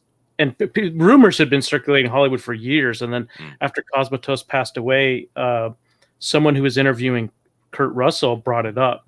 And he was like, okay, I'm willing to talk about it now. Yeah. And then, what's his name? Oh my God, my brain doesn't want to work. Pulp Fiction. Quentin Tarantino?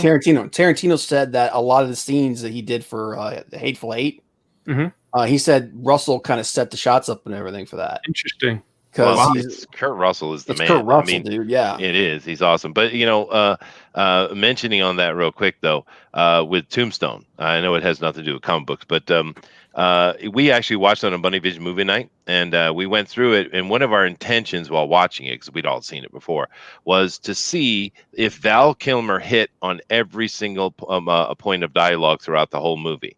And we checked it as we went through. Every time Doc Holliday spoke, right? Val Kilmer did not miss a single beat in that entire movie. That's probably Val Kilmer's best movie. Yeah, I think so. My personal opinion. Yeah, I think so. My favorite thing about that movie is at the end where they do like the little factoids at the end, and I like historically where they put like a famous or historical character and when they existed, and what was it? What's it? Doc Holliday. Not Doc Holliday, the main character. I forgot. Wyatt Earp. Wyatt Earp lived all the way to like the 1920s. Like, yeah. actually influenced like the westerns, like Hollywood's films and stuff. Like he brought him in as like, you know, does this look good? You know, is this authentic and shit like that? And I'm like, holy shit, man. Like when you think about California, which is where Joe and I live, like it's not that old. And you think about the history, it really, the westerns, Hollywood, like they really are synonymous. Like, and you realize that. And even, you know, Lucas, you know, copped to like that Star Wars is basically, you know, it's a, you know, cowboy space, you know, opera. And even like all like cop dramas and stuff, a lot of those were all based on, you know, Han Solo's totally a gunslinger. Absolutely. Stuff like that. Yeah. Absolutely. And just remember that if it weren't for the Western, we wouldn't have a certain actor who played engines becoming Spock. Yep. Leonard Nimoy. Yeah. He played engines a lot. Actually, the chat brought up another really bad movie, and that's League of Extraordinary Gentlemen. Yes. I tried to ignore it, Bob. Why did you have to pay attention? Because the chat's involved and it's their show, man. They run the thing. That's true. So That is fair. Fair enough. It made my list, and I will say I was disappointed just because of the comic, you know, reading the comic and stuff like that. But there were aspects that I did like about the film, but there were visuals were good. Absolutely ridiculous. When what's his name? The submarine guy. Nemo. Nemo goes, I call it an automobile, and I'm like, I love the look of it. A submarine, right? Yeah. But the car too, like, come on. Yeah, no, I mean, for anyone who's read League of Extraordinary Gentlemen, I get it. I'm with you. But there are so many likable and joyous moments in that movie, though. As a whole, it's not a good movie, but there are some really good moments in that movie, dude. I just really enjoyed. Nemo had several of them. The Dr. Jekyll character. There's no way it could be on my list of worst. I actually did like the Hyde character in that. Yeah, I liked his look, and I liked the transformation scene. I didn't like the fact that he wasn't like. Okay, here's 100%. They were not as hardcore as they were in the friggin' graphic novel. The graphic novel is brutal. It is. Yeah. It is freaking brutal. Nobody is a good guy. They're making a family movie. There's shades of gray in that. Oh, dude, forget gray. There's just black. That movie is dark, dude. One of the things the graphic novel, the film. I mean, there were elements of the production design I really liked, but there was a bunch of moments that just really let me down. And one that took me completely out of the movie was when Hyde was underwater and you could see the rubber suit like folding and moving. And I just couldn't hang with that. I didn't like that scene either. I did like the scene when he first when they first found him though. Yeah, when he was in the chains and stuff. That's a great scene. That's very memorable. How did you guys feel about Sean Connery as Alan Quatermain? That's probably the weakest point of the movie. I didn't buy it at all. I didn't either because Quatermain in the graphic novel, he's all emaciated because he's a freaking opium addict and like I said, the graphic novel is dark. Yeah.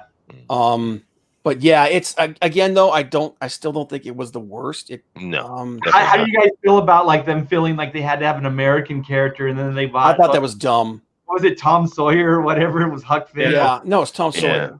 Tom Sawyer. Yeah. It was dumb. Like the worst actor of all. Like that guy. That guy could have been in in Bill and Ted. Like he could have been. Yeah, it reminded me of Shia LaBeouf. What's his name? Peter, what's his name? Townsend, the guy who plays Dorian Gray. He was awful too. Yeah, but I love the fact that Dorian Gray's in it though. Yeah, I like that Dorian Gray was in it. That's the one addition to the movie that I thought was okay. Was Dorian Gray because he fits the motif. Yeah, there's no reason for there to be an American actor in that character in that book. It would be hard to write. Like the Invisible Man's in that too, right? Yep. Yeah. It's like when you think about the power of each one of those characters, like it would really be hard. Dude. Because you'd have to create such. What was it? It was what was the villain? It was Moriarty. It was Moriarty. Yeah. Without oh my gosh, I'm blanking on Sherlock. Sherlock. Yeah. How do you tell this story. Like, he's not a personal villain. I thought it was really weird, and I thought like he wasn't badass enough. Like, you have super powered characters in the league. I think you really need to step it up to give them something and make them not seem dumb. Well, yeah, like in one of the stories, they went up against the Martians from War of the Worlds. Yeah, you know, like that's something that they should go up against right there. Yeah, no, you're right, Bob. The problem they made is they try to make a family movie, and they should just make an R-rated movie. And Spirit Scar, I agree 100%. The guy who played Dorian Gray in Penny Dreadful was awesome. That's the way Dorian Gray should have been in that movie. Yep, because he was just a piece of crap. Yeah, he was. Yeah. Yep. God, man, there's I still have movies on my list. Dude, I'm serious, man. It's well, I have on my list. I have Crow 2, the first Crow. God. And the reason I say Crow 2 is because the first Crow is a practically flawless film for me. I love that film. Yeah. My family loves that film.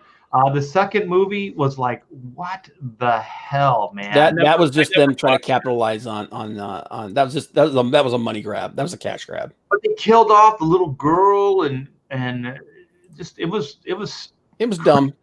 Yeah, it was really, really dumb, and it was dark for just stupid dark sake. It wasn't even interesting. And the original idea, I think they said, was that they were going to have the girl be the Crow in the third movie, but the second movie did so badly. Like, I think the third one went directly to video or something. Yeah, no, I didn't know we were going to go this level because the Crow, I agree, love that flick. But I didn't know we were going to go into like BC movie level because it had a theatrical release though. Yeah, well, they do though, because 3 had a theatrical release, and so did 4. It was only 5 that it went straight to DVD. Are you sure about that? Because no theater around me ever carried the third or fourth one. But let's face it, the wheels came off right after the first. Oh yeah, it did. Those movies were they're all just horrible. Speed Racer is not quite. Is it? I think it's manga. It was a manga, so yeah, it was a pretty terrible movie. Japanese hated that movie with a passion. Right, it's a guilty pleasure for me, and it came out around the same time as the movie Cars, the Pixar film, and I was like, "This is how you do it, man." Speed Racer is a way more entertaining movie than oh my god. Cars. Yeah, it didn't even come into my mind, but I know over here in Japan, because it's so steeply removed from the manga that the Japanese were just kind of aghast at it. But then again, the Astro Boy, Western Astro Boy remake, that CG Fest, they hated that too. Yeah, I hated that. I never saw it. Was it good?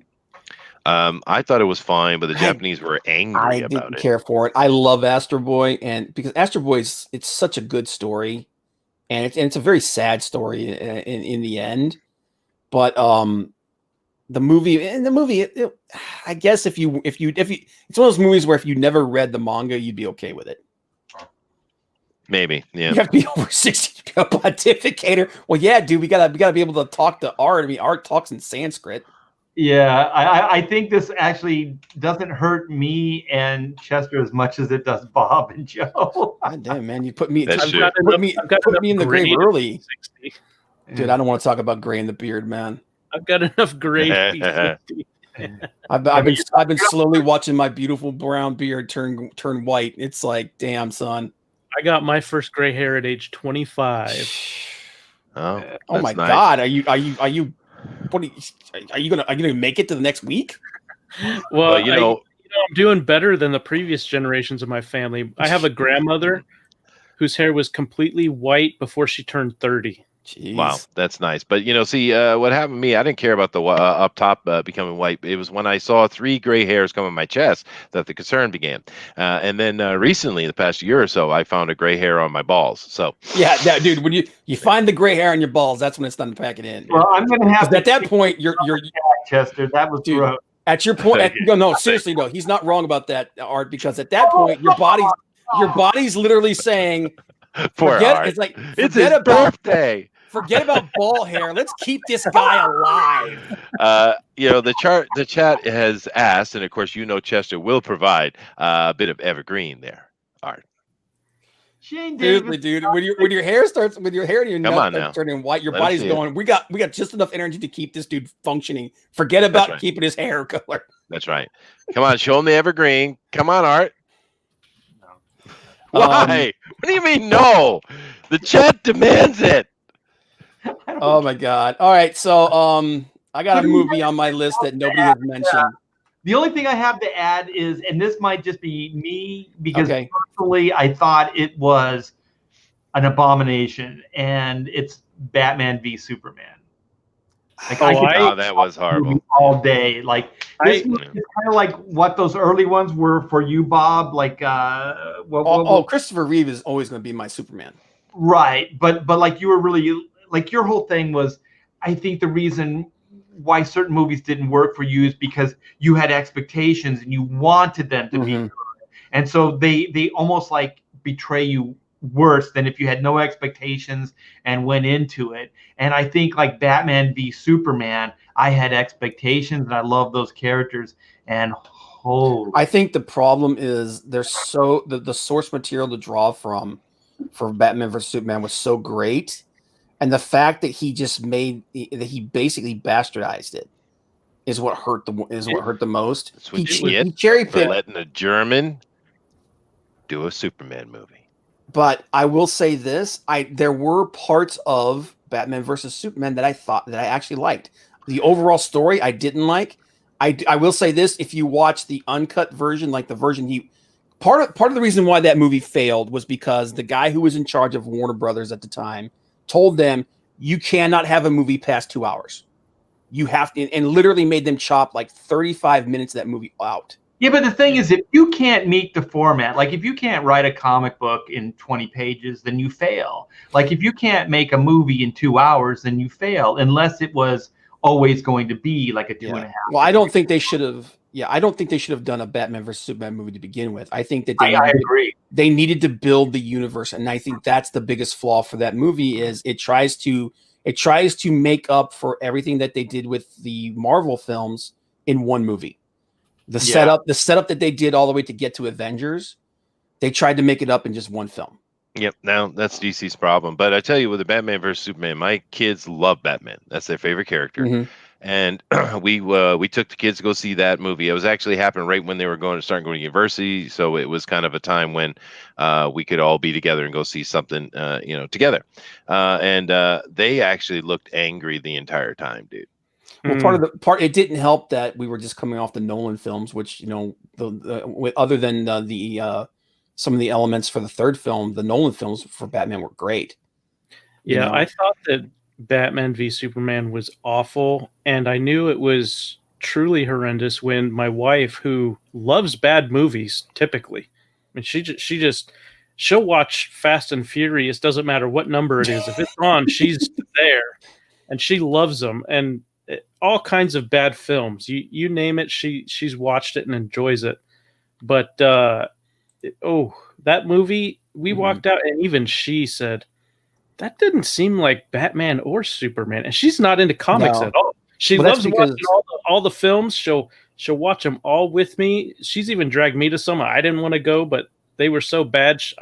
She figured she'd like them.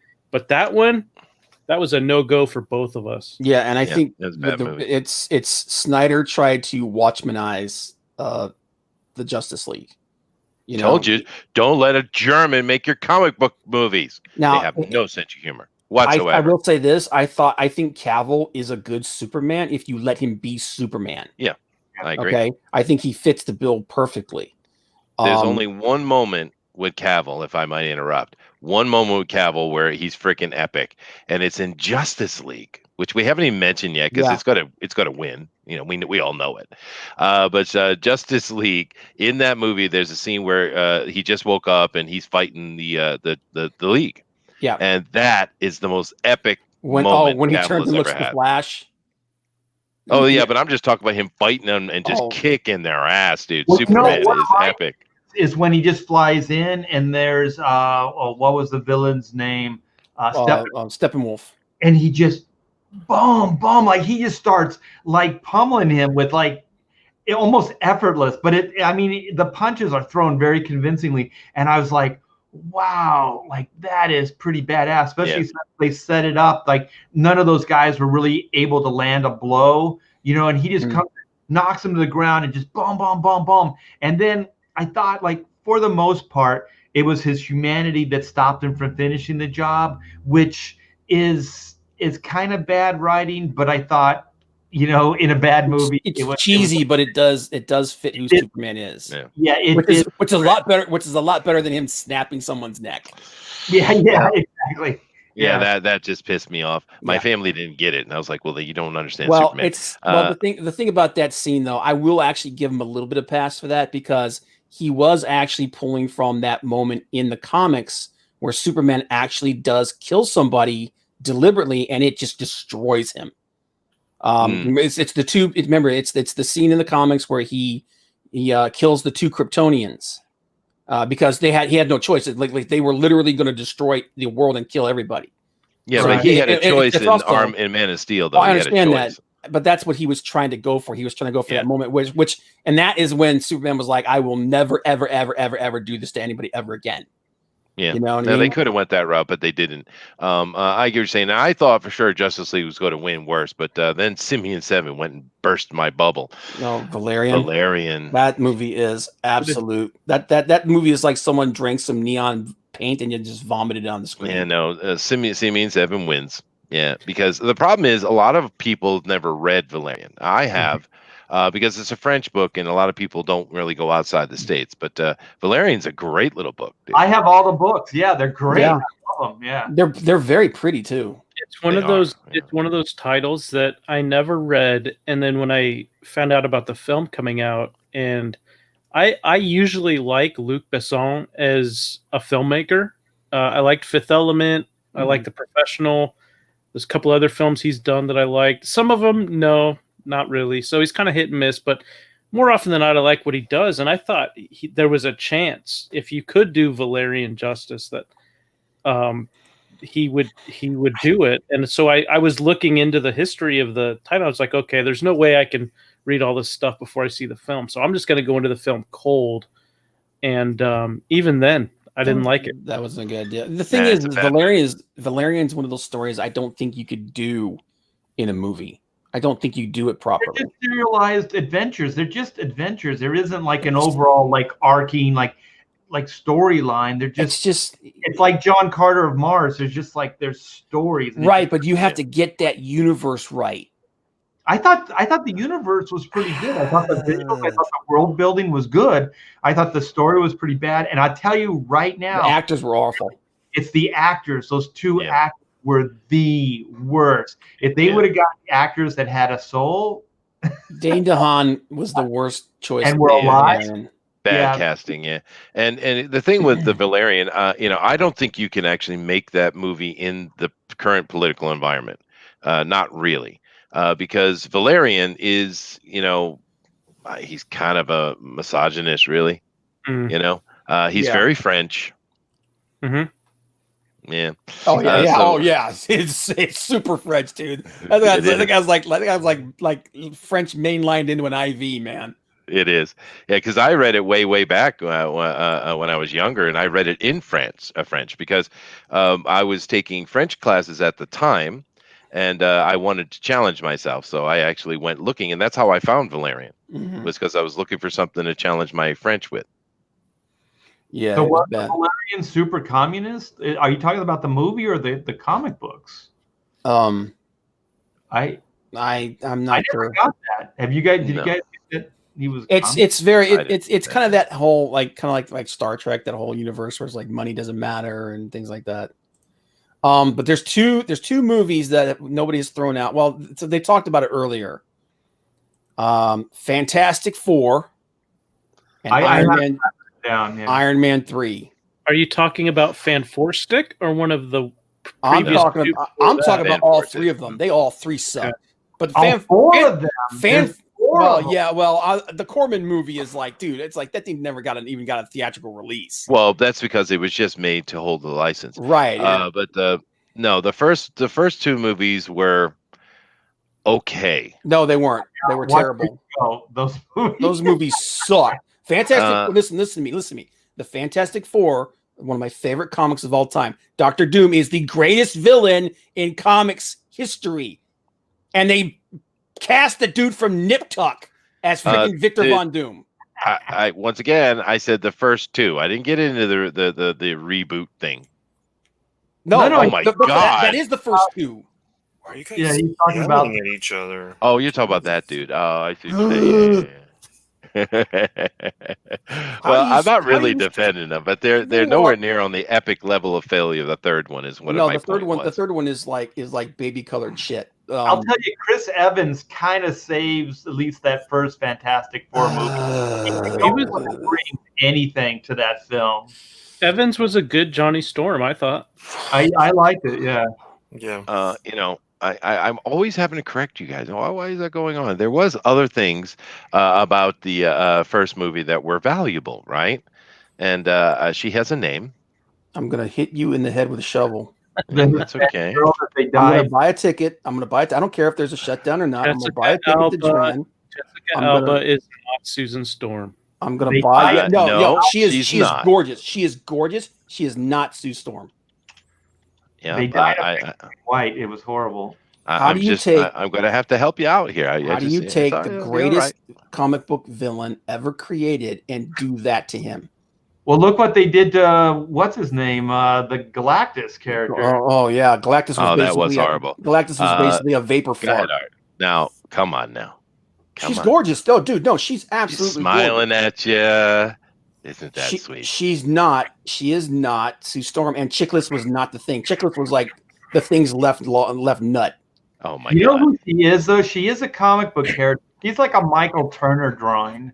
You know who I could see her as? I could see her as someone like Firestar. Firestar? Yeah, no. Firestar from like New Warriors.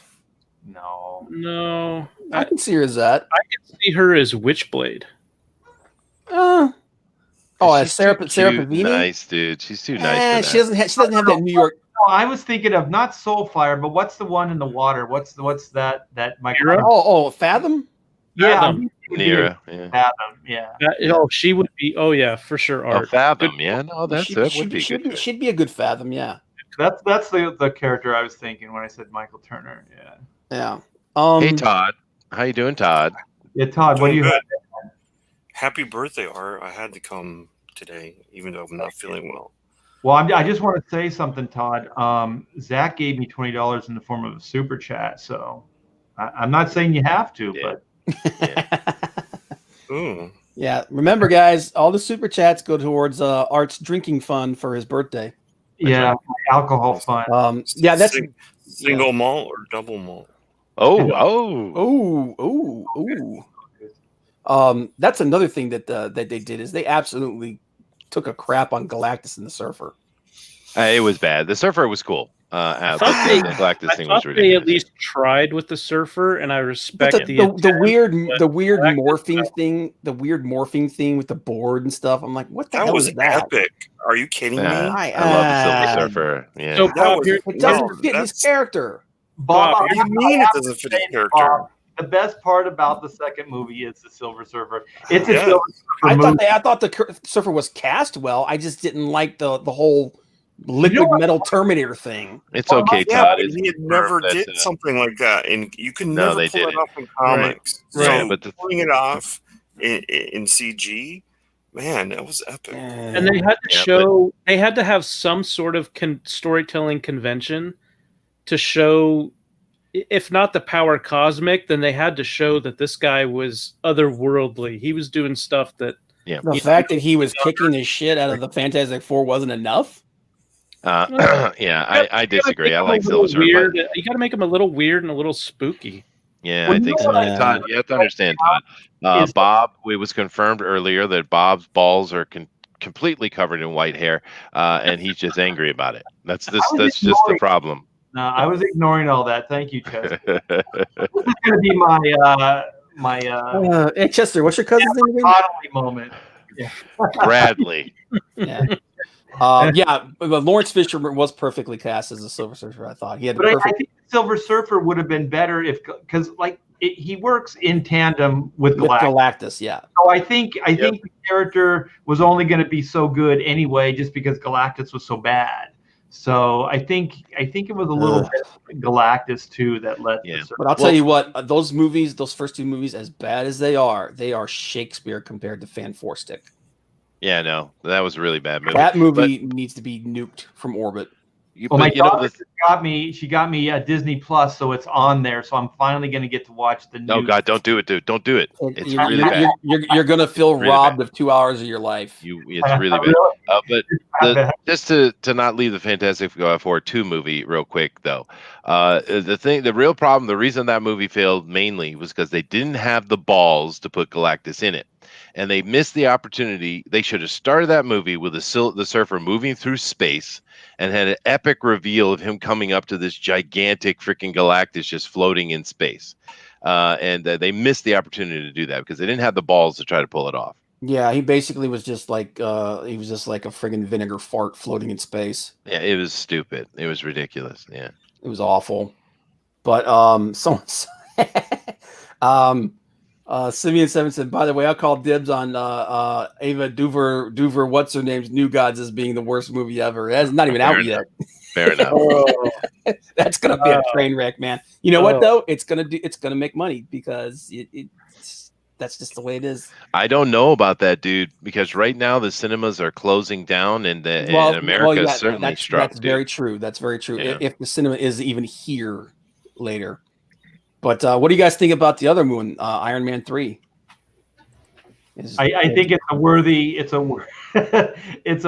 addition to this chat. Yes, definitely. Yeah, he definitely practiced in the mirror. There's no question, Art. He did. There were hours invested. Yeah. We talked about how awful, like how they absolutely ruined freaking Doctor Doom. They took a massive dump on the Mandarin. Yeah, it was bad. That's fair. Oh man. Well, that was bad. And then just Iron Man. It's like it's his third adventure. Why do you go? Okay, we're not going to give you Iron Man. We're going to give you James Bond Iron Man. We're going to give you Pepper Potts Iron Man. But the thing is, it's like we never got to see cool Iron Man stuff. Like, I'm going to go see Iron Man. Here's my money. I want to see an Iron Man film. I don't want to see a Tony Stark film. And then they were trying to, like, I think it was actually behind the scenes. I think it was Robert Downey Jr. trying to flex his muscles to Marvel and say, I'm more important than Iron Man, because there was this whole theme going on that it's like Tony Stark is Iron Man, like I'm Iron Man. He was trying to take it back from the Marvel branding, and it was so political. Like, as far as like what I thought Robert Downey Jr. was trying to do to try to. Oh, go ahead. It's even more political than that, Art, because that is one of the early movies where, because remember, that was quite a while ago, like 8 years ago, right? 7 years ago. 2010. Well, it was a while ago, but we see so much of it now, we've become kind of jaded to it. But do keep in mind that movie was one of those early Marvel movies that was playing around with the wokeness, right? We got some of that with Pepper Potts stuff. It was an early film where we saw some of that nonsense in it. And of course, the other real big problem was the genius Hollywood writers saying, "Oh, we know better than the comic book writers," because that guy they cast, Kingsley, as Mandarin was perfect. They should have played that out. Right. I don't know if Kingsley as the Mandarin was perfect, but I think he was a great actor and could have done something with it if they actually let him do something. Before we got to the comedy, the little clips we saw of him, it was good. It was really good. Yeah, he was very convincing. He was pretty sinister. But I think you're right, Chester, because where they went full woke is when Tony didn't even save Pepper Potts. Like, she saved herself, right? Yeah, like that was so weird. Like, intentionally. The hero, the movie's called Iron Man. The movie's not called Pepper Potts. Like, they did that because she basically was like, if you don't give me more meat in this story, then I'm not going to come back. I would have been like, well, bye, Felicia. Bye. You're not that big in the van anyway. Go back and make some more of your vagina-scented candles, huh? Oh, my God, dude. Well, don't knock it unless you tried it, Chester. Hey, there's a line. Experience. I did like the final fight scene though with all the Iron Legion. I thought that was kind of cool. Yeah, I don't know, man. It was one of those movies that like I think it was like they thought they had this awesome concept and it just kind of fell short. I think it's because those guys are power tripping Marvel. I think A little bit, yeah. two actors were power tripping Marvel, and so it became like a statement, like who's more important, you know, Pepper Potts and Tony Stark, or Iron Man and whatever. It was bullshit. Yeah. But yeah, that's definitely in the top. So let's kind of try to wrap this up. Should I put Iron Man in there too? You can put Iron Man 3, yeah. But just real quick, I want to mention Spearscar's been, the chat's been talking about it. He mentioned it quite a ways back, so I don't think it'd be easy to find. But basically, he's announcing that Frank Cho's Spider-Woman, the one that had all the controversy, where her ass up in the air, sold for $37,000. Well, that's because it's a great piece of ass. I'm just telling you. You see what I did there? That's a nice little price, don't you think? I brought it back around. All right. It was good. It was good. Yeah. Todd's just like, oh, Monera Spider-Man. I do apologize. Yeah. But that's not a bad little price for a single piece, man. That's not bad. A single piece. It's no Alex Ross money, I guess, but you know. Yes, Tanya Roberts was hot in that movie. Oh, Tanya, let me go find it. Let me find it. Sheena, Queen of the Jungle. Sheena, Queen of the Jungle, yeah. Yeah, Dark Stranger called it.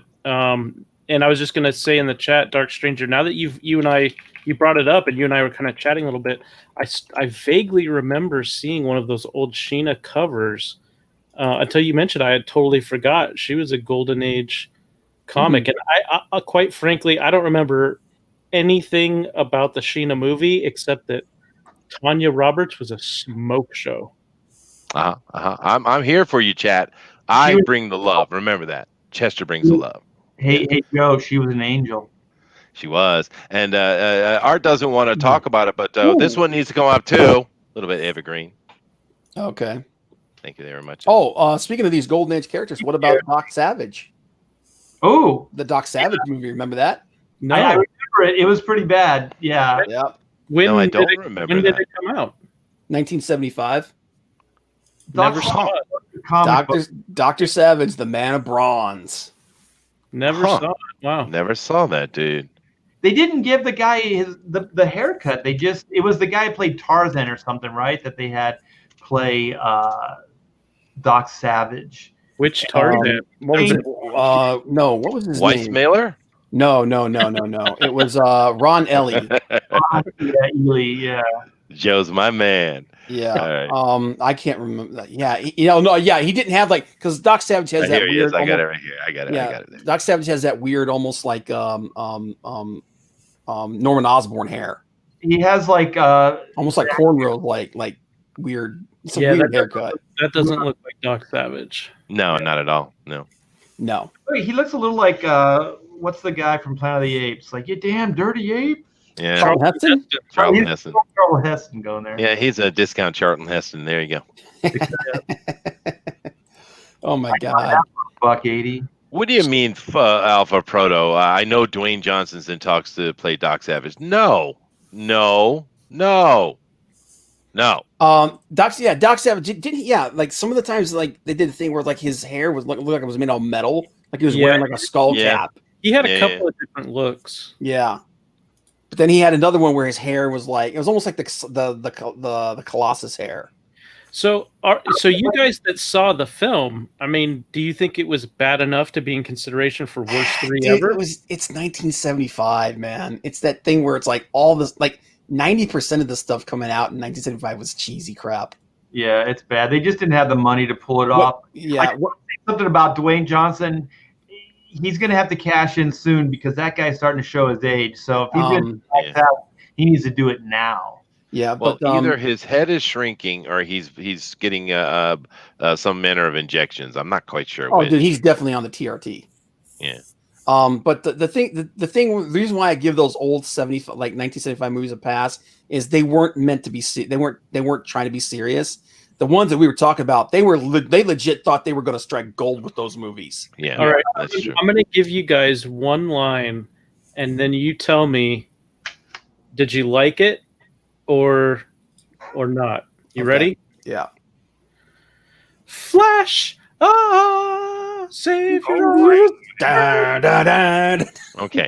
Well, first of all, epic Dun, dun, movie. dun, Second dun, of all, dun, dun, Joe, dun. never, ever, ever, ever sing again.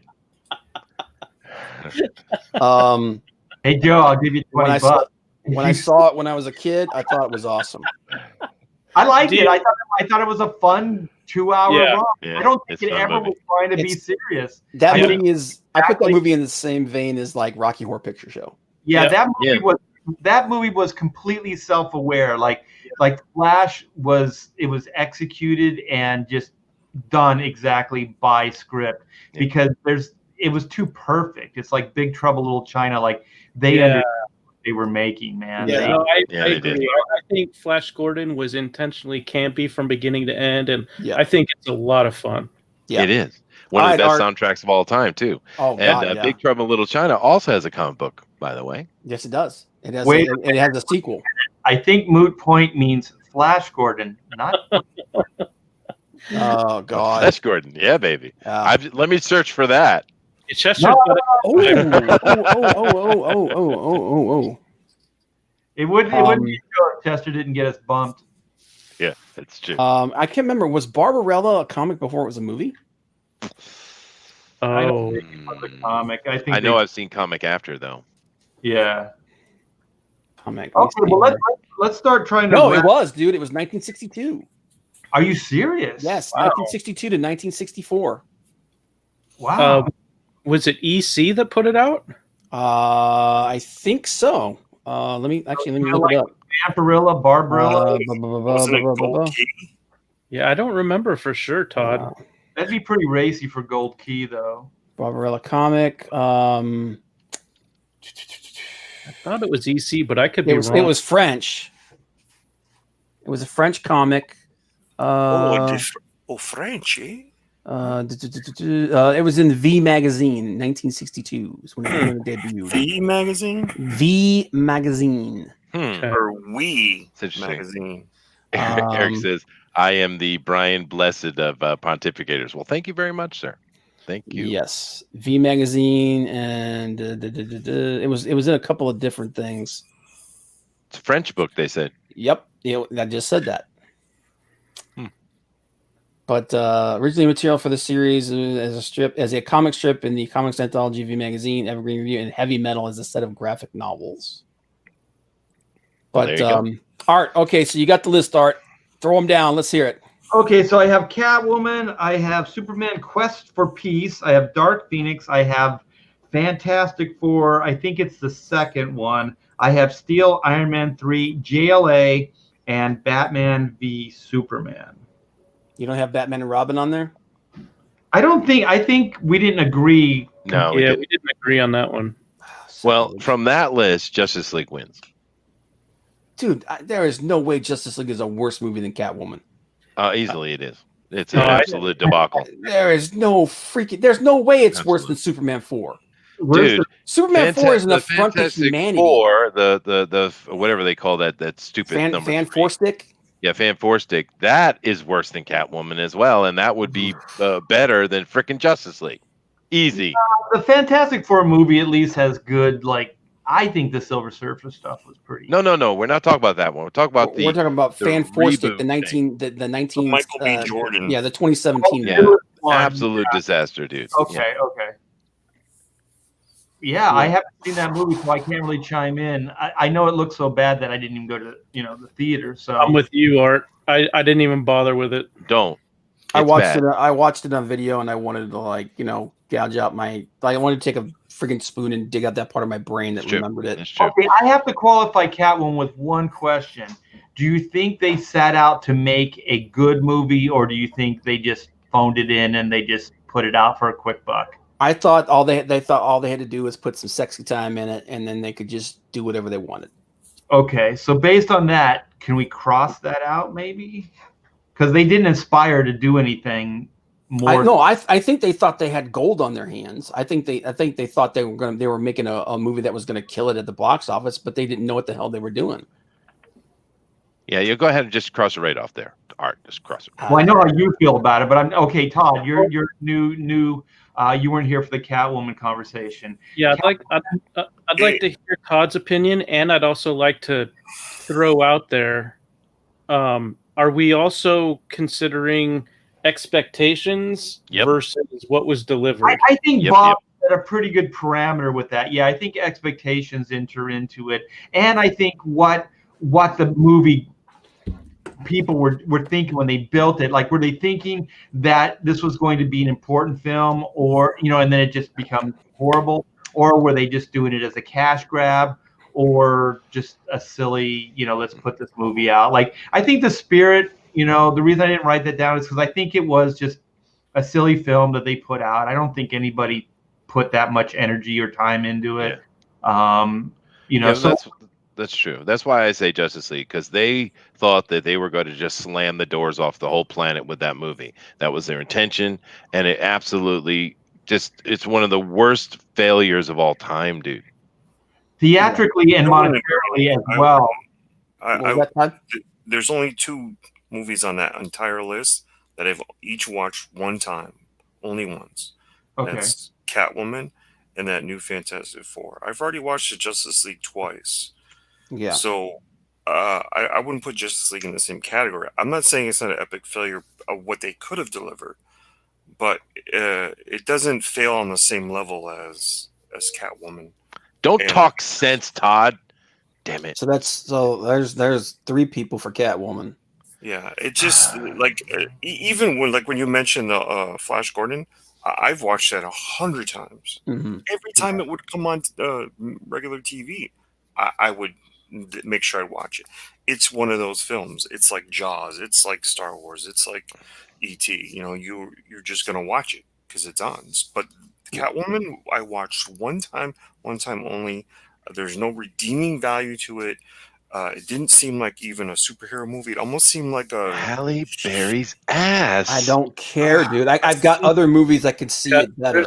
There are other Halle Berry movies. Yeah. And dude, I would rather let everybody in chat punch me in the balls than watch that movie again. We don't want to touch your gray hair balls. Now, Catwoman, you cannot tell me Catwoman is as bad as what was your second one there? Oh, the Force Fantastic, whatever that. Four stick. Yes, that one. It's no, it's not. No, it's not. Science in that movie that's pretty good. It is on the same level, dude. It's on the same level of bad. Yeah, but it has effects that are in it or that are good. There's no. I agree. Captain Canada Steel was really bad. Wait. Bob said something. There are 3 votes for Catwoman. Who's the third? Joe. That was one of Joe's movies. Oh, okay. Catwoman was one of my worst. Yeah. Okay. So then, Todd, where do you put Catwoman? That's the one, because there are actually some effects in Fantastic Four that are good. There are no effects in Catwoman. It's kind of like Batman 66, where you look like you're climbing on a building, but you're actually on the floor. It's on that level. Dude, that movie has Benjamin Bratt in it. It automatically fails. I don't think they even tried. Like, I don't even qualify that movie because it wasn't the passion. It wasn't something I had expectations for. I think it's exactly the movie they set out to make. I think it was, like you said, Bob, it was just a quick cash grab. So I have a hard time taking it seriously to put on the top 3 personally. Okay. And then Chester has one just because he likes Halle Berry. So yeah. I don't know. That's okay. Well, put it in the top 3. It does deserve to be in the top 3. Okay. For the sake, we'll put that there. Okay, so we still have 2 more. So then we have Batman v Superman. We have the FF movie. We have Superman Quest for Peace. Iron Man 3 and Steel. Can we just sign off on Steel? Like, that movie just kind of is a right? Yeah, it's a non-entity. Yeah. It's not offensive just because there were no expectations. Like, it was just dull. Yeah, that's true. It was just dull for me. But dude, Superman 4 was just such a slap in the face. Okay, so I have Catwoman. We brought up Justice League, and there's some strong feelings about that. So Todd kind of chimes in where I do. I think there was some redemption, so it was hardly the worst. Chester says it was really bad. The box office supports Chester wholeheartedly, but where does Bob and Joe? Where do you guys chime in? There were elements. I'm sorry. Go ahead, Joe. I think you and I are on the same page, Bob. For me, Justice League had elements that were good, Yeah, but for me, Batman v Superman was worse than Justice League. yeah. I think just the narrative of Batman versus Superman, where they tried to make up for like 5 years of movies in one film, Yeah, and they just shoved all this crap in there. We didn't get the build up, but Superman wasn't even Superman yet. We had one movie with him, you know. Batman just comes out of nowhere, and We can talk forever about Batman v Superman. Luther is awful. We've done it before. Like, it is just like it's the gift that just keeps giving. So, Yeah. and I put that on the top 3. So I think we're pretty much in agreement on. Yeah, no, Man, I don't know if it's yeah, because there's still one slot left. Because I Well, don't think we have Superman. We have Superman Quest for Peace, and then we have Iron Man 3, and then Fantastic Four. Those are the other choices for top 3. considering how important Superman is and just how terrible Superman 4 was. Like you said, it wasn't just a bad movie; it was preachy as hell too. Yes, Yeah, but see, I think there's a little bit of the environment of the time when that came out, and it is a bad movie. It certainly is. But we're trying to we're looking at a list of bad movies that spent a lot of money and were out there trying to break the box office. They were really trying and failed. So that's kind of the what we're dealing with here. And that movie was a cash grab. It was just a dying franchise. Everyone knew it. It just doesn't qualify for the parameters of what we're talking about, although it is a very bad movie. And I think it was kind of innocent in the. Yeah, I see what you're saying. You know what I mean? Like I don't think. Like Yeah. it was like what was the Star Trek one with the Save the Whales? What was that? Star Trek 4, dude. Star Trek 4 is nowhere near as best. Star Trek No, 5. but I mean, I not. can Yeah. because it seems like it That was same message. Yeah, but it was kind of innocent. Like they didn't really know the parameters of how far or how preachy they were getting or heavy-handed. So I kind of give them the pass. So Alpha Proto, we actually did talk about Elektra. We did. And we all agree it's really bad. It was bad, but but again, it was one of those things where it's almost a non-entity compared to some of these others. Right. Okay. So we have Dark Phoenix. So I'm crossing out Superman Quest for Peace. Yeah. Dark Phoenix. That was so offensive. I didn't even go see the movie, so I can't really qualify. Yeah. I watched it.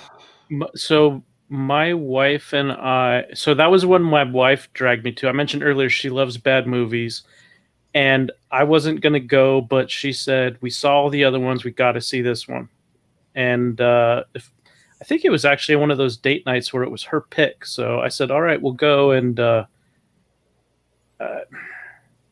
I thought it was awful. She thought it was pretty bad, but it's one of my worst 3 for a reason. I personally, I just don't see anything redeeming about that film at all. And when we talk about expectations, that was the one where after the terrible X-Men Apocalypse movie, the X-Men Apocalypse movie let down so many people, and X-Men fans are saying, okay, they've got to come back with Dark Phoenix. It's true.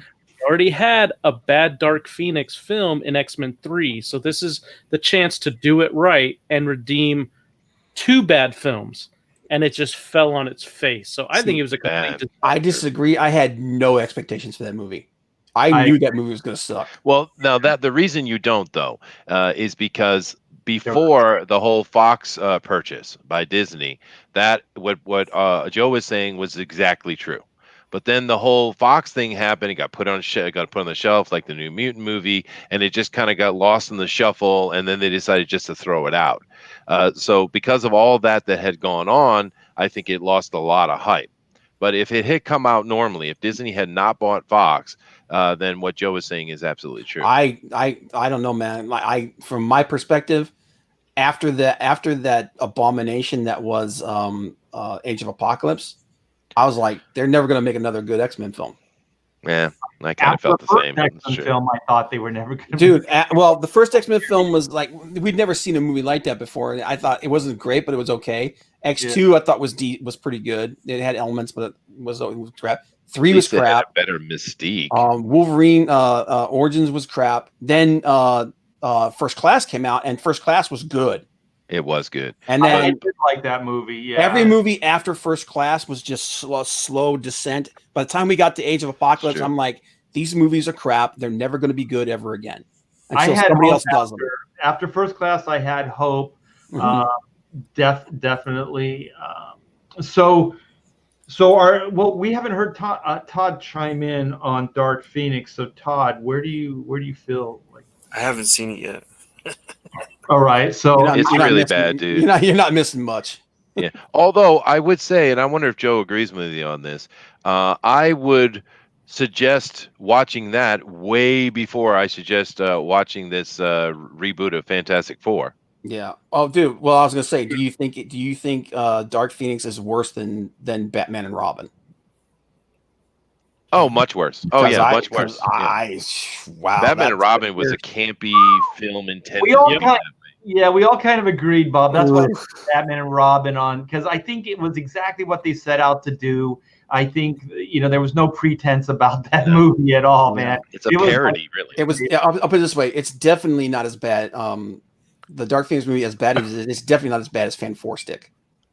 Yeah, Fan Four Stick is Okay, bad, so- bad. So the bad. only one that we're not throwing into this last entry is Iron Man 3. So we have No. Dark Phoenix, we have Fantastic Four Stick, and then we have Iron Man 3.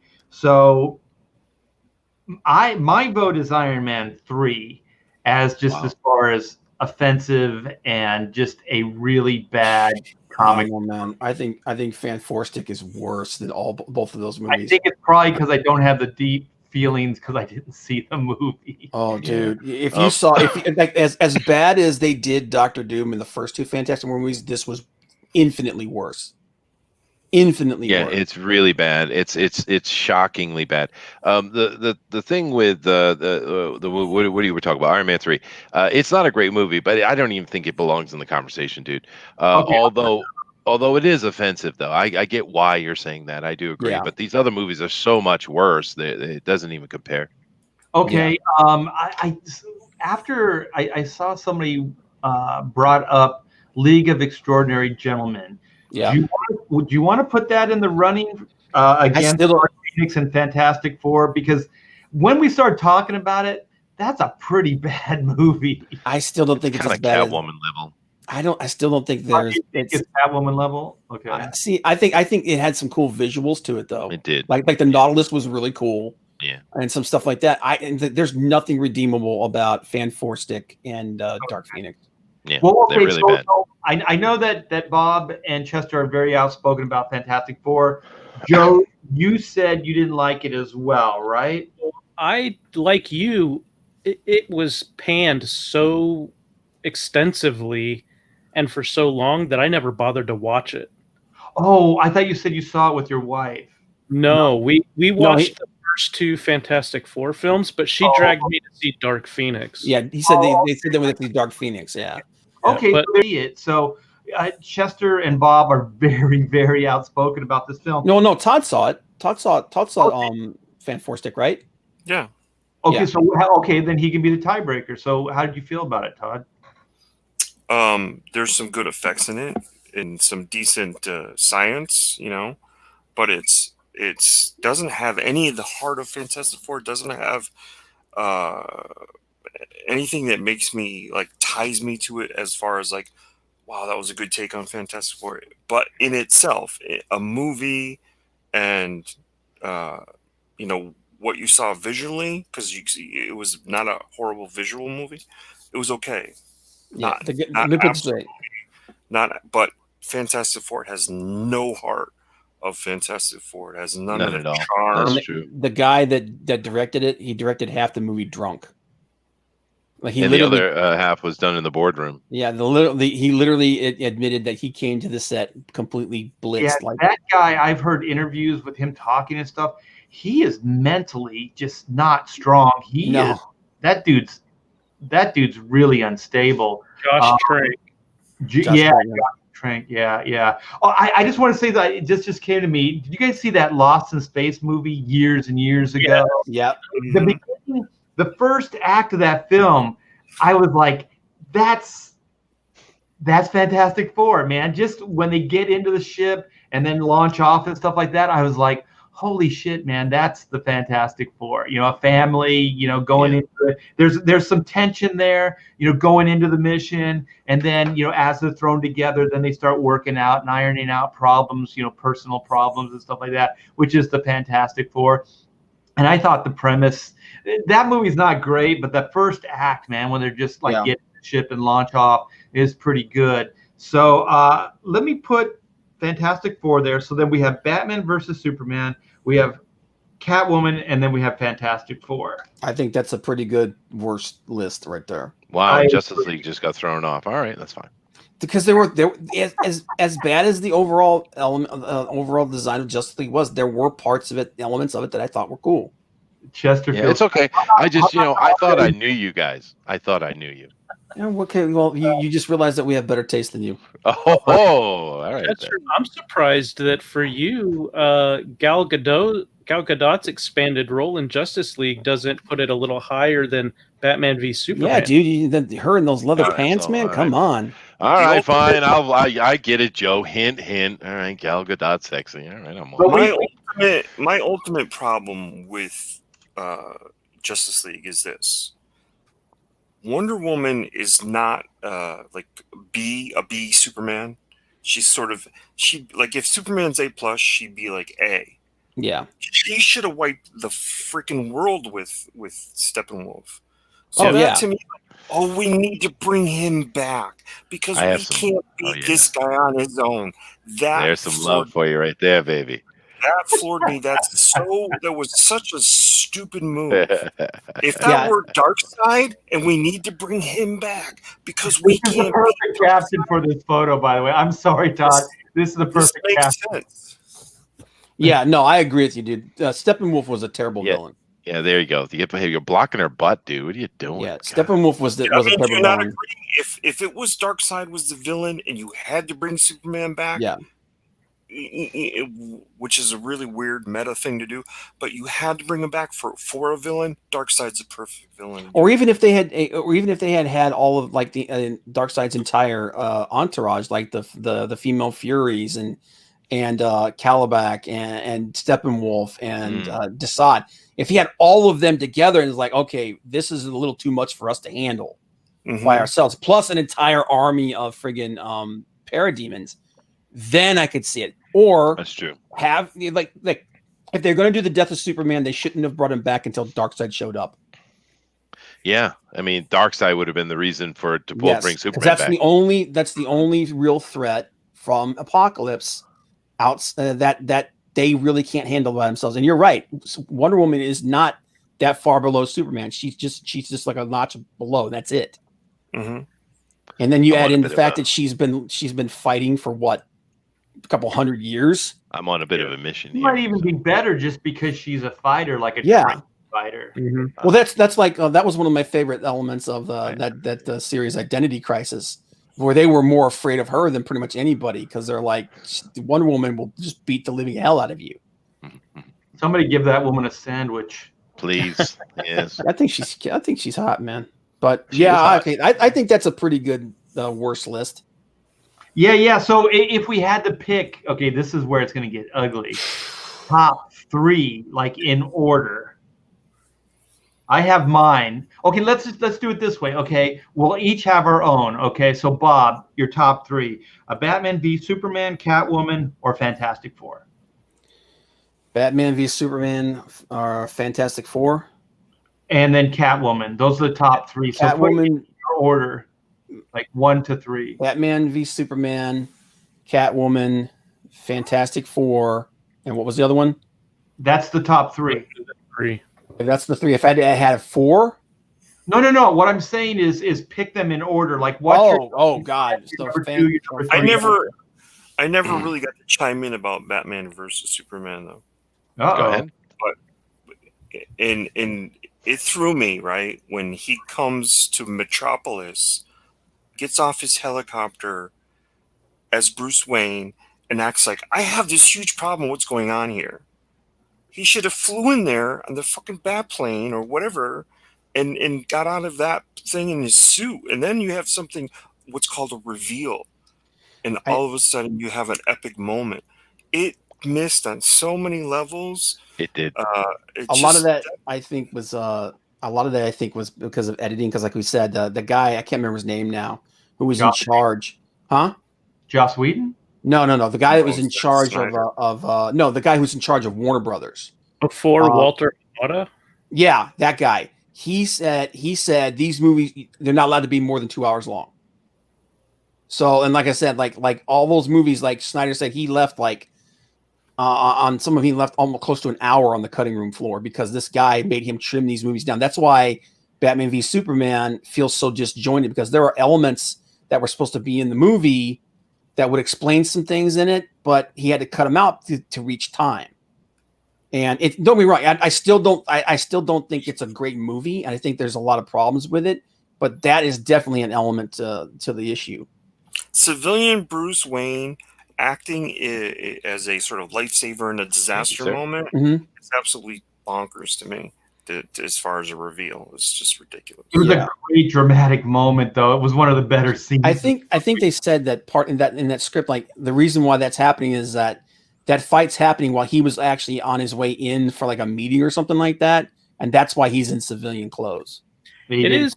I gotta say though that Todd's got a great point. Not just with it'd be a good moment to reveal Batman in the suit, but it's also pretty out of character for the role of Bruce Wayne. Yeah. I mean, if they were faithful, I mean, well, how long has it been since DC was faithful to Bruce Wayne or Batman? But that being said, Bruce Wayne is a very shallow, self-centered playboy, and would not be out there acting heroically. That's right. I guess they were trying to say that because it was an emergency and he was like, screw it, I'm trying to save people's lives. I get what you're saying though. I think it would have been better. I just think it would have been better if it was more like what Todd was saying, where you have this moment where you actually have Batman like coming across Superman and be like, okay, you and I gotta have a problem.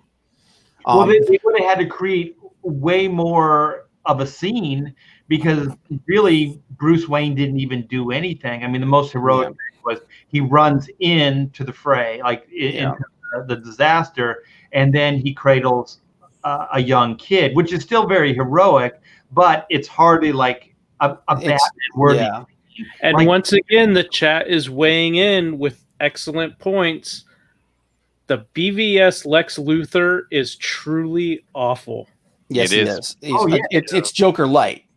Yeah, it's awful. But the thing is, I think again, this is what happens when you try to do 5 movies in one movie.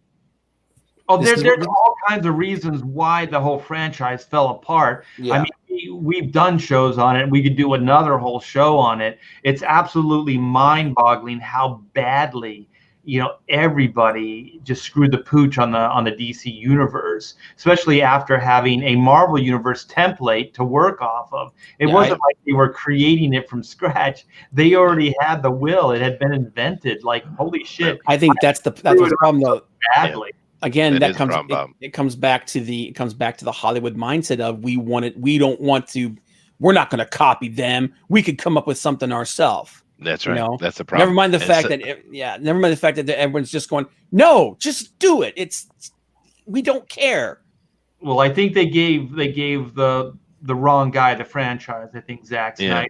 They gave the keys to the entire universe, and I think it was obvious from the get-go that guy didn't understand the DC universe. Like, if he interviewed for the job and I was going to hire him, I would have saw right through him, and I'd go, "You don't get it, man. That's not how we do a DC universe. He's good for like Watchmen or like one-shot kind of dark type of hero stories, but not for the DC universe. The DC universe I always thought was way more hopeful than the Marvel universe. Like, oh, for sure. Like, you talk about a flip side of the coin, man. the DC universe is absolutely depressing compared to the Marvel universe. Well, that was one of the things they were saying is like everything's so dark and everything is like so. But yeah, I agree 100% with what Art said about that, though. That's true. Schneider was the wrong choice. There are a couple things in here. Central says Joker Light, he was Woody Allen. Dude, spot on, brother. Yeah, it was pretty bad. Spot on. If I had to... And Captain Canada says, real quick, just let me catch a couple of these chats. Captain Canada, a little bit further up, he says, the fact that Wonder Woman could beat Ares but couldn't take out Steppenwolf was so stupid. Dude, yeah, absolutely. Yeah, she could take out an actual god. Yeah. But she couldn't take out Steppenwolf, who was just like the minion of a god. Well, she couldn't muster enough love to destroy him with. Oh, there you go. What the hell was that Wonder Woman movie like? I will take that prompting, sir, and I will bring the love, sir. There it is. There's some if more I love had for to, you. God, if I had to rank these movies and like look the level, what my daughter brought me. Nice. Hello, daughter. Give me Happy birthday, Art. Thank you. Take a sip for us, man. I think what she's telling me is like I'm thinking out loud and I need to be drunk. There you go. There you go. Salute. Thank you. From the mouth from Babe. Man, this is a tough choice here. Which one of these is the worst? Well, from the three he's given you, you got Catwoman, you got the Fan Four Stick, and you have Batman versus Superman. Man, for me, still Catwoman's only been watched once. I've watched Batman versus Superman. I'm surprised Catwoman's made the cut. I really so am I. Dude, that movie's so bad. Yeah, but it wasn't trying to be anything, Bob. Yeah, exactly. You know what? It may just be because I'm such a big Batman fan, but for me, Catwoman's number one. I'll tell you, as a Batman fan, Batman versus Superman was way more disappointing than any of the Schumacher films or any of the Burton films. I don't know. Maybe it's because I saw like that at least. I don't know, man. Like I said, there were a few elements here and there that I thought were good. I love Jeremy Irons as Alfred. Yeah, that's true. He was cool. I'll tell you one better, Bob. Like as far as bad Batman movies, what was the last Nolan film? What was that? Dark Knight? Oh, don't get me started on Bane. That was really bad. Holy shitballs! That movie was God. Yeah, don't get me started on Bane. Don't get me started on. We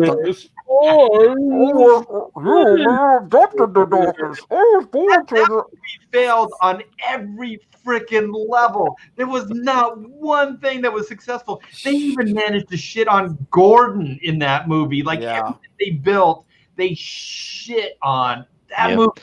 There was not one good thing in that movie. And Halle Berry's Catwoman was better than the one in that movie. You know what? I would have to agree. I don't know, dude. I don't know. I as bad as it was, I still think Catwoman was worse. Observation. I don't know. I just feel like that's all right. That's your vote. That's cool. I was so insulted by Catwoman. You know what? I'm going to take Catwoman off the list just to piss Bob off and add Dark Knight Rises. There you go. There you go. All right. Now I'll put in my vote though, because I'm going to be real quick about it. Nobody cared until out of the three of Dark Knight, the Fan Four Stick, and Catwoman, for me, for sure, because of impact and intention, it's definitely Dark Knight. Not Dark Knight, the Batman vs Superman, with Fan Four Stick being second and Catwoman being third. Fan Four Stick actually is the worst movie of those three. But because Batman versus Superman was supposed to be this epic thing, it was bad. It's just bad. Yeah. Okay, Todd, how about you? Top three in order. And your choices are Batman versus Superman, Catwoman, and Fantastic Four Stick. Catwoman, Fantastic Four, and Batman versus Superman. That's a tough choice, man. It really is. That's my order of 1, 2, 3. Oh, there you go. Okay. Say it again. Catwoman, Fantastic Four, and Batman versus Superman. Ooh, wow, that's interesting. Mixing it up a little bit. Okay, Joe, how about you? Well, given that I have not seen Fan Four Stick, I've only gone off of the feedback of countless people who despise it for very specific reasons. I'm going to put that at number 3 just because I haven't seen it myself. Number 2, I'll say... You know what? I thought going into this, I thought that Halle Berry Catwoman would be my worst of all time. But as we've talked and the chat has given me some stuff to think about, I'm going to say that I probably could watch Halle Berry's Catwoman just to laugh at it. And It I is don't kind of laughable. That's true. and I don't think I could do that with Batman versus Superman. It's just plain bad from beginning to end. So I'll say Batman v Superman is my number 1 worst. I would say Batman v Superman is the most disappointing of these. Yeah. Yeah. Well, that means that Art's the tiebreaker. Wow. On his birthday, even. I almost go this. I do go the same route. Batman v Superman. Well, actually, I think I'm going to put Fantastic Four number 2 because the trailer was so bad. And the acting choice, like all the actors, none of it appealed to me, not even this much. So I'd have to, even though I've never seen it, I'd have to put Fantastic Four stick number 2 and then Catwoman number 3, because I think I could find some entertainment just as far as just how bad and silly Catwoman is. I have to take this. Mark is being very, very adamant and very generous. Oh, no. We talked about the spirit. We did. But they didn't fit our criteria, the steel one either. That's why it's not on the final list. Bob set a criteria pretty early on, and I thought that was pretty good. I don't think it was necessarily intentional, but it did set the pace for our choices. So a lot of it had to do with expectation, and if the film seemed like it was made to be exactly just a throwaway 2 hours. There was no real thought behind it or any kind of expectations as far as fans are concerned. So the spirit was talked about, Mark, and we did also talk about Shaq. We all said we love Shaq, but Steel was not good. And just to show, look at this. I don't know if you saw this early on. Let me change this here. Hey, you know what we need to do? We need to have Hulk Hogan's "I'm a Real American" playing behind him when he's doing that. I'm a real American. I will fight for the rights of every man. Well, let me tell you something, brother. He did. He definitely stood in front of the mirror without question. Yeah. He practiced. Well, this time out, I almost puked, Joe. I puked a little in my just a little bit. Every time Take Joe another swig of your drink, Art. Get that taste out. Get that taste out of my mouth. Yeah, at least I'm gonna have to buy me one of those. That is perfect. That's an awesome thing. At least they weren't gray pubes. Yeah, Mark. Those both those movies are bad, but they're also like they just didn't have the impact that the ones we were talking about did. The ones that we were so disappointed in the ones that we watched. And they were just kind of quickly forgotten. Or Catwoman, it doesn't technically fit the criteria, but it was so universally panned and it's been so talked about so long that it kind of just squeals itself. Dude, that movie, I think it holds the record for the most Razzies ever won. Yeah, it does. Yeah, it's really bad. Yeah.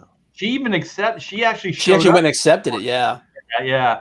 And Mark C, thank you so very, very much. I have an observation about Halle Berry. Was it Angela Bassett? Mm-hmm. Okay. She was a way better choice for Storm in those X-Men movies. I hate Hollywood so bad. Like, I don't know how Halle Berry to me is cute. She's a cute girl, right? But she's not statuesque. If you look at her proportions, her legs are kind of short, right? Angela Bassett is freaking adorable. She is a goddess. Yeah. When she was younger, holy crap, she's aged well too. Did you ever see her in that movie Strange Days? No. It's the movie about they have this device that lets you experience the memories and emotions of other people. It's almost like a cyber drug, and she plays like a troubleshooter / bodyguard in that movie. Dude, she is Storm. Look at this, man. She's gorgeous. She would have made a older too, right? She would have been good Storm. Yeah. And it was her. On, man. But that movie, it was her and Ralph Fiennes, It was, dude. It's a freaking cool movie. What was the Turner film? Like only she could play Tina Turner because Tina Turner has legs. Man, she was so good in that movie. Yeah, but yeah, Strange Days is such a cool cyberpunk film, and she's a badass in that movie. Dude, I'll check it out. Yeah. Thank you so much. We talked about that too, Mark. We did. It made my list, Mark. City of Angels was pretty bad. Was awful. I'm shitting on the first movie. How are you gonna cast Iggy Pop in a movie like that? Oh, come on now. Oh, you are definitely kicked out. Out, sir. Iggy Pop is a freaking god. He was used so. I have another. I love Iggy Pop, dude, but he's used so bad in that movie. Iggy Pop is like the cinematic equivalences of when what was it, Jet City, or what was the one where they hired Mick Jagger to play the villain? Oh, that was Free Jack. Free Jack with Emilio Estevez and Anthony Hopkins. You know who oddly was actually a singer that was actually a pretty good actor was David Bowie. Yeah, dude. Oh, dude, man. Freaking Labyrinth. Yeah, he's really good. That's the movie you go to. Dude, I love it. Dude, I love that friggin' movie, man. The Man Who Fell to Earth. No, we got to go straight to Labyrinth. Oh no, The Man Who Fell to Earth was great. What was the movie with Jeff Goldblum where he had insomnia? Yes. Man, he played such a weirdo in that. Yeah, I love that movie. By the way, I thought that movie. It was him, Michelle Pfeiffer, and then David Bowie plays the hitman that's hired to kill him. Right, and it was the first time I ever heard of like anybody keystering stuff or putting things in orifices. And is there a thing where Michelle Pfeiffer had been smuggling some goods in her VJ? Yeah, it was Into the Night. Into the Night, yes. Yeah. I'm going to take this. Thank you so much, Mark C. Very, very generous. Strange Days was directed by Catherine Bigelow and produced by James Cameron. I'm going to check that out. For some reason, I think I've seen it, but I don't remember it. Oh, wait. Iggy Pop was in Tank Girl, too? Yeah. Interesting. Yeah.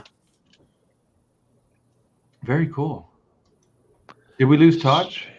Strange Days. I don't think I've seen this, dude. I'll have to check it out, though. I got to check it out. It looks like a movie I dig, actually. It's a really cool, it's a very, very cool cyberpunk film.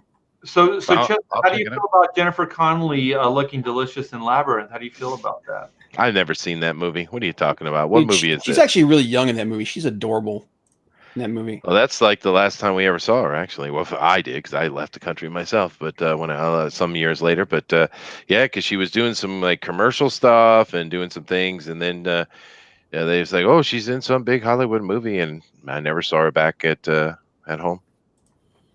It's a sad story. That is a very sad story. What was another really good movie that David Bowie was in? Man Who Fell to Earth. The Hunger. He was only in that for a little bit though. Yeah, he was good in that though. Yeah. He was in The Prestige. You know what his best role? Zoolander. No, dude, he played Tesla in the Prestige. No, he was good in the Prestige. Oh, that's right. He was good in that. He was a good actor, dude. But we cannot pass up Captain Canada to talk about singers who did movies. Kenny Rogers, Gambler, and Six Pack. Six Pack is an underrated movie. That's a pretty good flick, actually. Oh, God. Isn't that with the kids? Like it is, dude, and the racer. Oh my God. Stoker Ace, I think was his name, right? Yeah. Sting in Dune. I will kill him. Oh yeah. There's another Dark City fan. Dark City is a great movie. But okay, so what do we think is the worst of these movies, guys? Well, I think it's already been decided. Art just made the vote. Batman vs Superman. Batman v Superman. I definitely think it was the most disappointing. And it's also the movie we could spend another 2 hours just dissecting. Like that movie is mind blowing. How many missteps there were in that, and how easily it would have been to fix. Like that's another thing. That's when you know there has to be some kind of contempt. Like Zack Snyder just had contempt for the source material or the characters, and stuff like that, because there's no other reason. It's just bad. We were just talking about Tina Turner. Tina Turner in Mad Max. She wasn't great though. Yeah. Brewster Baker. She was great. two men enter, one man leaves. Oh, Who she runs please. Bartertown? Please. Who runs Bartertown? She runs Bartertown. She was great. She But, was not. Yeah. No, I she was. disagree. Dude, she looked awesome in that chainmail dress, though. And she had those. She did. ram We'll horns. give her that. Yeah. She had those like ram horn But, thing, like she was kind of Princess Leia-ish. Holy And- shit, Mark! Wow. This is a great birthday. Thank you so much. Good Luck Finding Strange Days is one of James Cameron's films, along with True Lies and The Abyss Stuck in Court Limbo. Really? None ever were put out on Blu-ray. I did not know that. Really? Yeah. No. Yeah, that's true. That's Yeah. who's in it? I've got a really cool. I don't even remember what they call. I don't know if it was a Criterion collection or one of the other ones, but it was Abyss on DVD with a bunch of really cool behind-the-scenes stuff. And I waited for that thing to come out on Blu-ray, but yeah, it never happened. Was it? I'm trying to remember. Go ahead. Todd Graff had to help write some of that because it was really a big mess. Okay. So Todd Graff was one of the character actors in that, the one with the mouse, and he did some writing while on set and stuff to help that movie out. Yeah. Who is it? Is it like it's an ongoing thing with Amblin? That's the reason why it's not on Blu-ray, right? I don't know. Yeah, I can't remember. I do remember that like a bunch of of Cameron's films are like they're in like litigation hell. All right. Well, I'm downloading Strange Days right now. Well, Yeah. Tom Waits is a really good actor as well. Yeah. As far as singer, yeah. You know who else is really good is Tom Petty in The Postman. Yeah. Yeah. He's not bad. I- Yeah. Pretty awesome. Epic. Just out of nowhere. Tom Petty just sitting there. It's like, why? It's Why? fucking Tom Petty. What the Why? I He's the thought that boss was- for some reason, as if that would ever happen in real life. Yeah. He's got a good face for post-apocalyptic dystopia. He sure does. does, yeah. He does. That's Yeah. true. So, who do you think is the best singer turned actor? Do you think Mark Wahlberg or Maybe Elvis Marky Mark Presley. again. yeah? Oh, Yeah. who? But who? Presley. Elvis Presley was not a great actor, dude. Oh God, no. Uh-huh. No, Marky Uh-huh. Mark turned out to be quite an amazing actor, actually. Oh, actually, You're, maybe, you're giving him credit you're giving him too much credit as a singer. Exactly. That's what I was going to Yeah. say. Well, okay, that's fair enough. Okay, That's okay, fair enough. Todd. musician. That's true. Um, No, that's true. what about, Todd wins that argument. hang on. What about Will Smith? Ooh, I would say you're right. Yeah, Will I think Smith, yeah. maybe. I bet And Will he's Smith. made more money than any one of those. Oh, That's true. bro, Yeah. bro, Sinatra, Ah, there you go. Yeah. dude. Come on, Sinatra. those The chairman of the board. he was. Yeah. Well, there was that movie Manchurian Candidate. Manchurian where Candidate was. he Dude, had to do some acting. Sinatra All did the some good other stuff. movies he ever did, no. It's uh, like That's all because the he- other movies that he Ocean's ever did, 11. dude, Ocean's no. 11. I will still, argue. it's just him. I would It's say. him being him. After a There's certain that point, he did, coolness. There's after that. a cer- Yeah, but that's most actors in Hollywood, Todd. after a Yeah, certain but point, he's he not just started creating playing a himself. character. Yeah, after Not a certain point, he creating- just played himself. Right.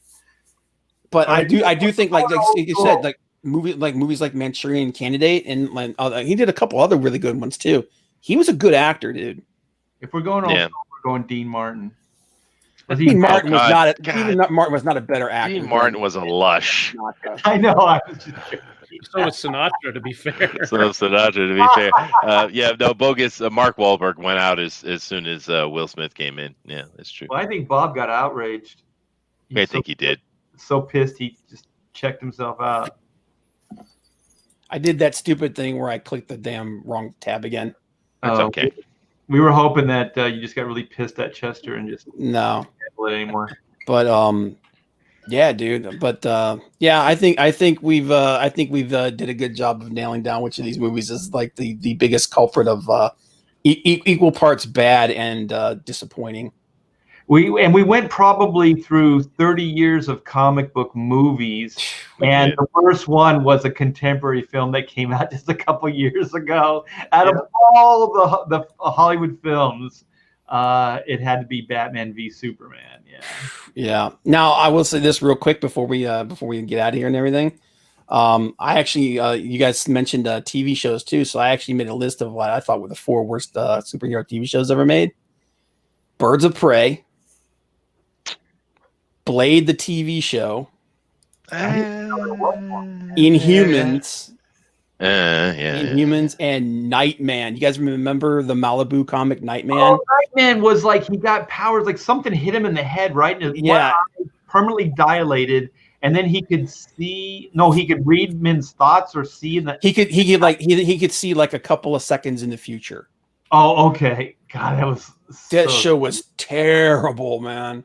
Yeah. I never saw the show. I remember the comic vaguely, but never the show. You remember like back in the set? Okay, now keep in mind this movie was this show was made in the 90s, okay? Because Malibu was like got big in the 90s. This show, remember that effect they would do like back in the 70s when they would show someone flying and it would be like they were just standing and like leaning forward, and there was like the blue screen, like the really bad blue screen. That's what it looked like when he was flying. That's how bad it was. It was like, oh my god, dude! And the suit looked like it was made out of like the worst, like the cheapest latex rubber crap. Yeah, kind of like the new Batwoman TV show. Oh my god, that show's gonna absolutely die. After you know what, it's really bad. I mean, talk if about that. If we went bad TV and we went like Batwoman, we'd have to go all the CW films or all of those like superheroes. Every one of them. But watch it though. Todd's a big CW fan. Check it out. That's the costume from Nightman. Look at this. Look at that. Bob comes through. Look at that. Oh my god, dude. That's in the 90s, man. That's from like 1995. I like that the cape isn't even like it's part of it's molded into the costume, but it's not even the real cape. Dude, yeah, so different material. Yeah, it's bad. Yeah. Wow. This is how hard up we were at one point as far as hero stuff. Yeah. Time Cop was actually a comic first. It was a dark horse comic. It was a dark horse comic, yeah. But but I gotta get ready for work. Van Damme kicked ass. That was a pretty good movie. That was a pretty good movie, yeah. I gotta get ready for work though, man. You guys are ready to wrap this up? Later, Bob. Somebody says don't let us hold you back. Go to work, get your foot figured out. If it's still bad condition, don't worry about us. We're good. Yeah, we'll go on TV, you guys. We'll come back and we'll do like our worst picks for TV. We can get Bob heated up again. That's a 5-hour conversation, though. Oh my god, man. we got a lot to choose from on that, man. Yeah, we do. Like the 80s existed. Going all the way back go to the 70s existed. You're forgetting about the Sid and Marty Krofft show? Yeah, but those things have a quaintness to them, though, you know? Yeah, the hardest thing I think is going to be to narrow that into 3. Yeah. Yeah. That's a true right there. Guys. Thank you, everybody, for hanging out in the chat. Thanks to all my Pontificator brothers, and thanks for all the birthday, all the birthday wishes. Thank you so much for that, and we will see you next week with another Pontificator. So take care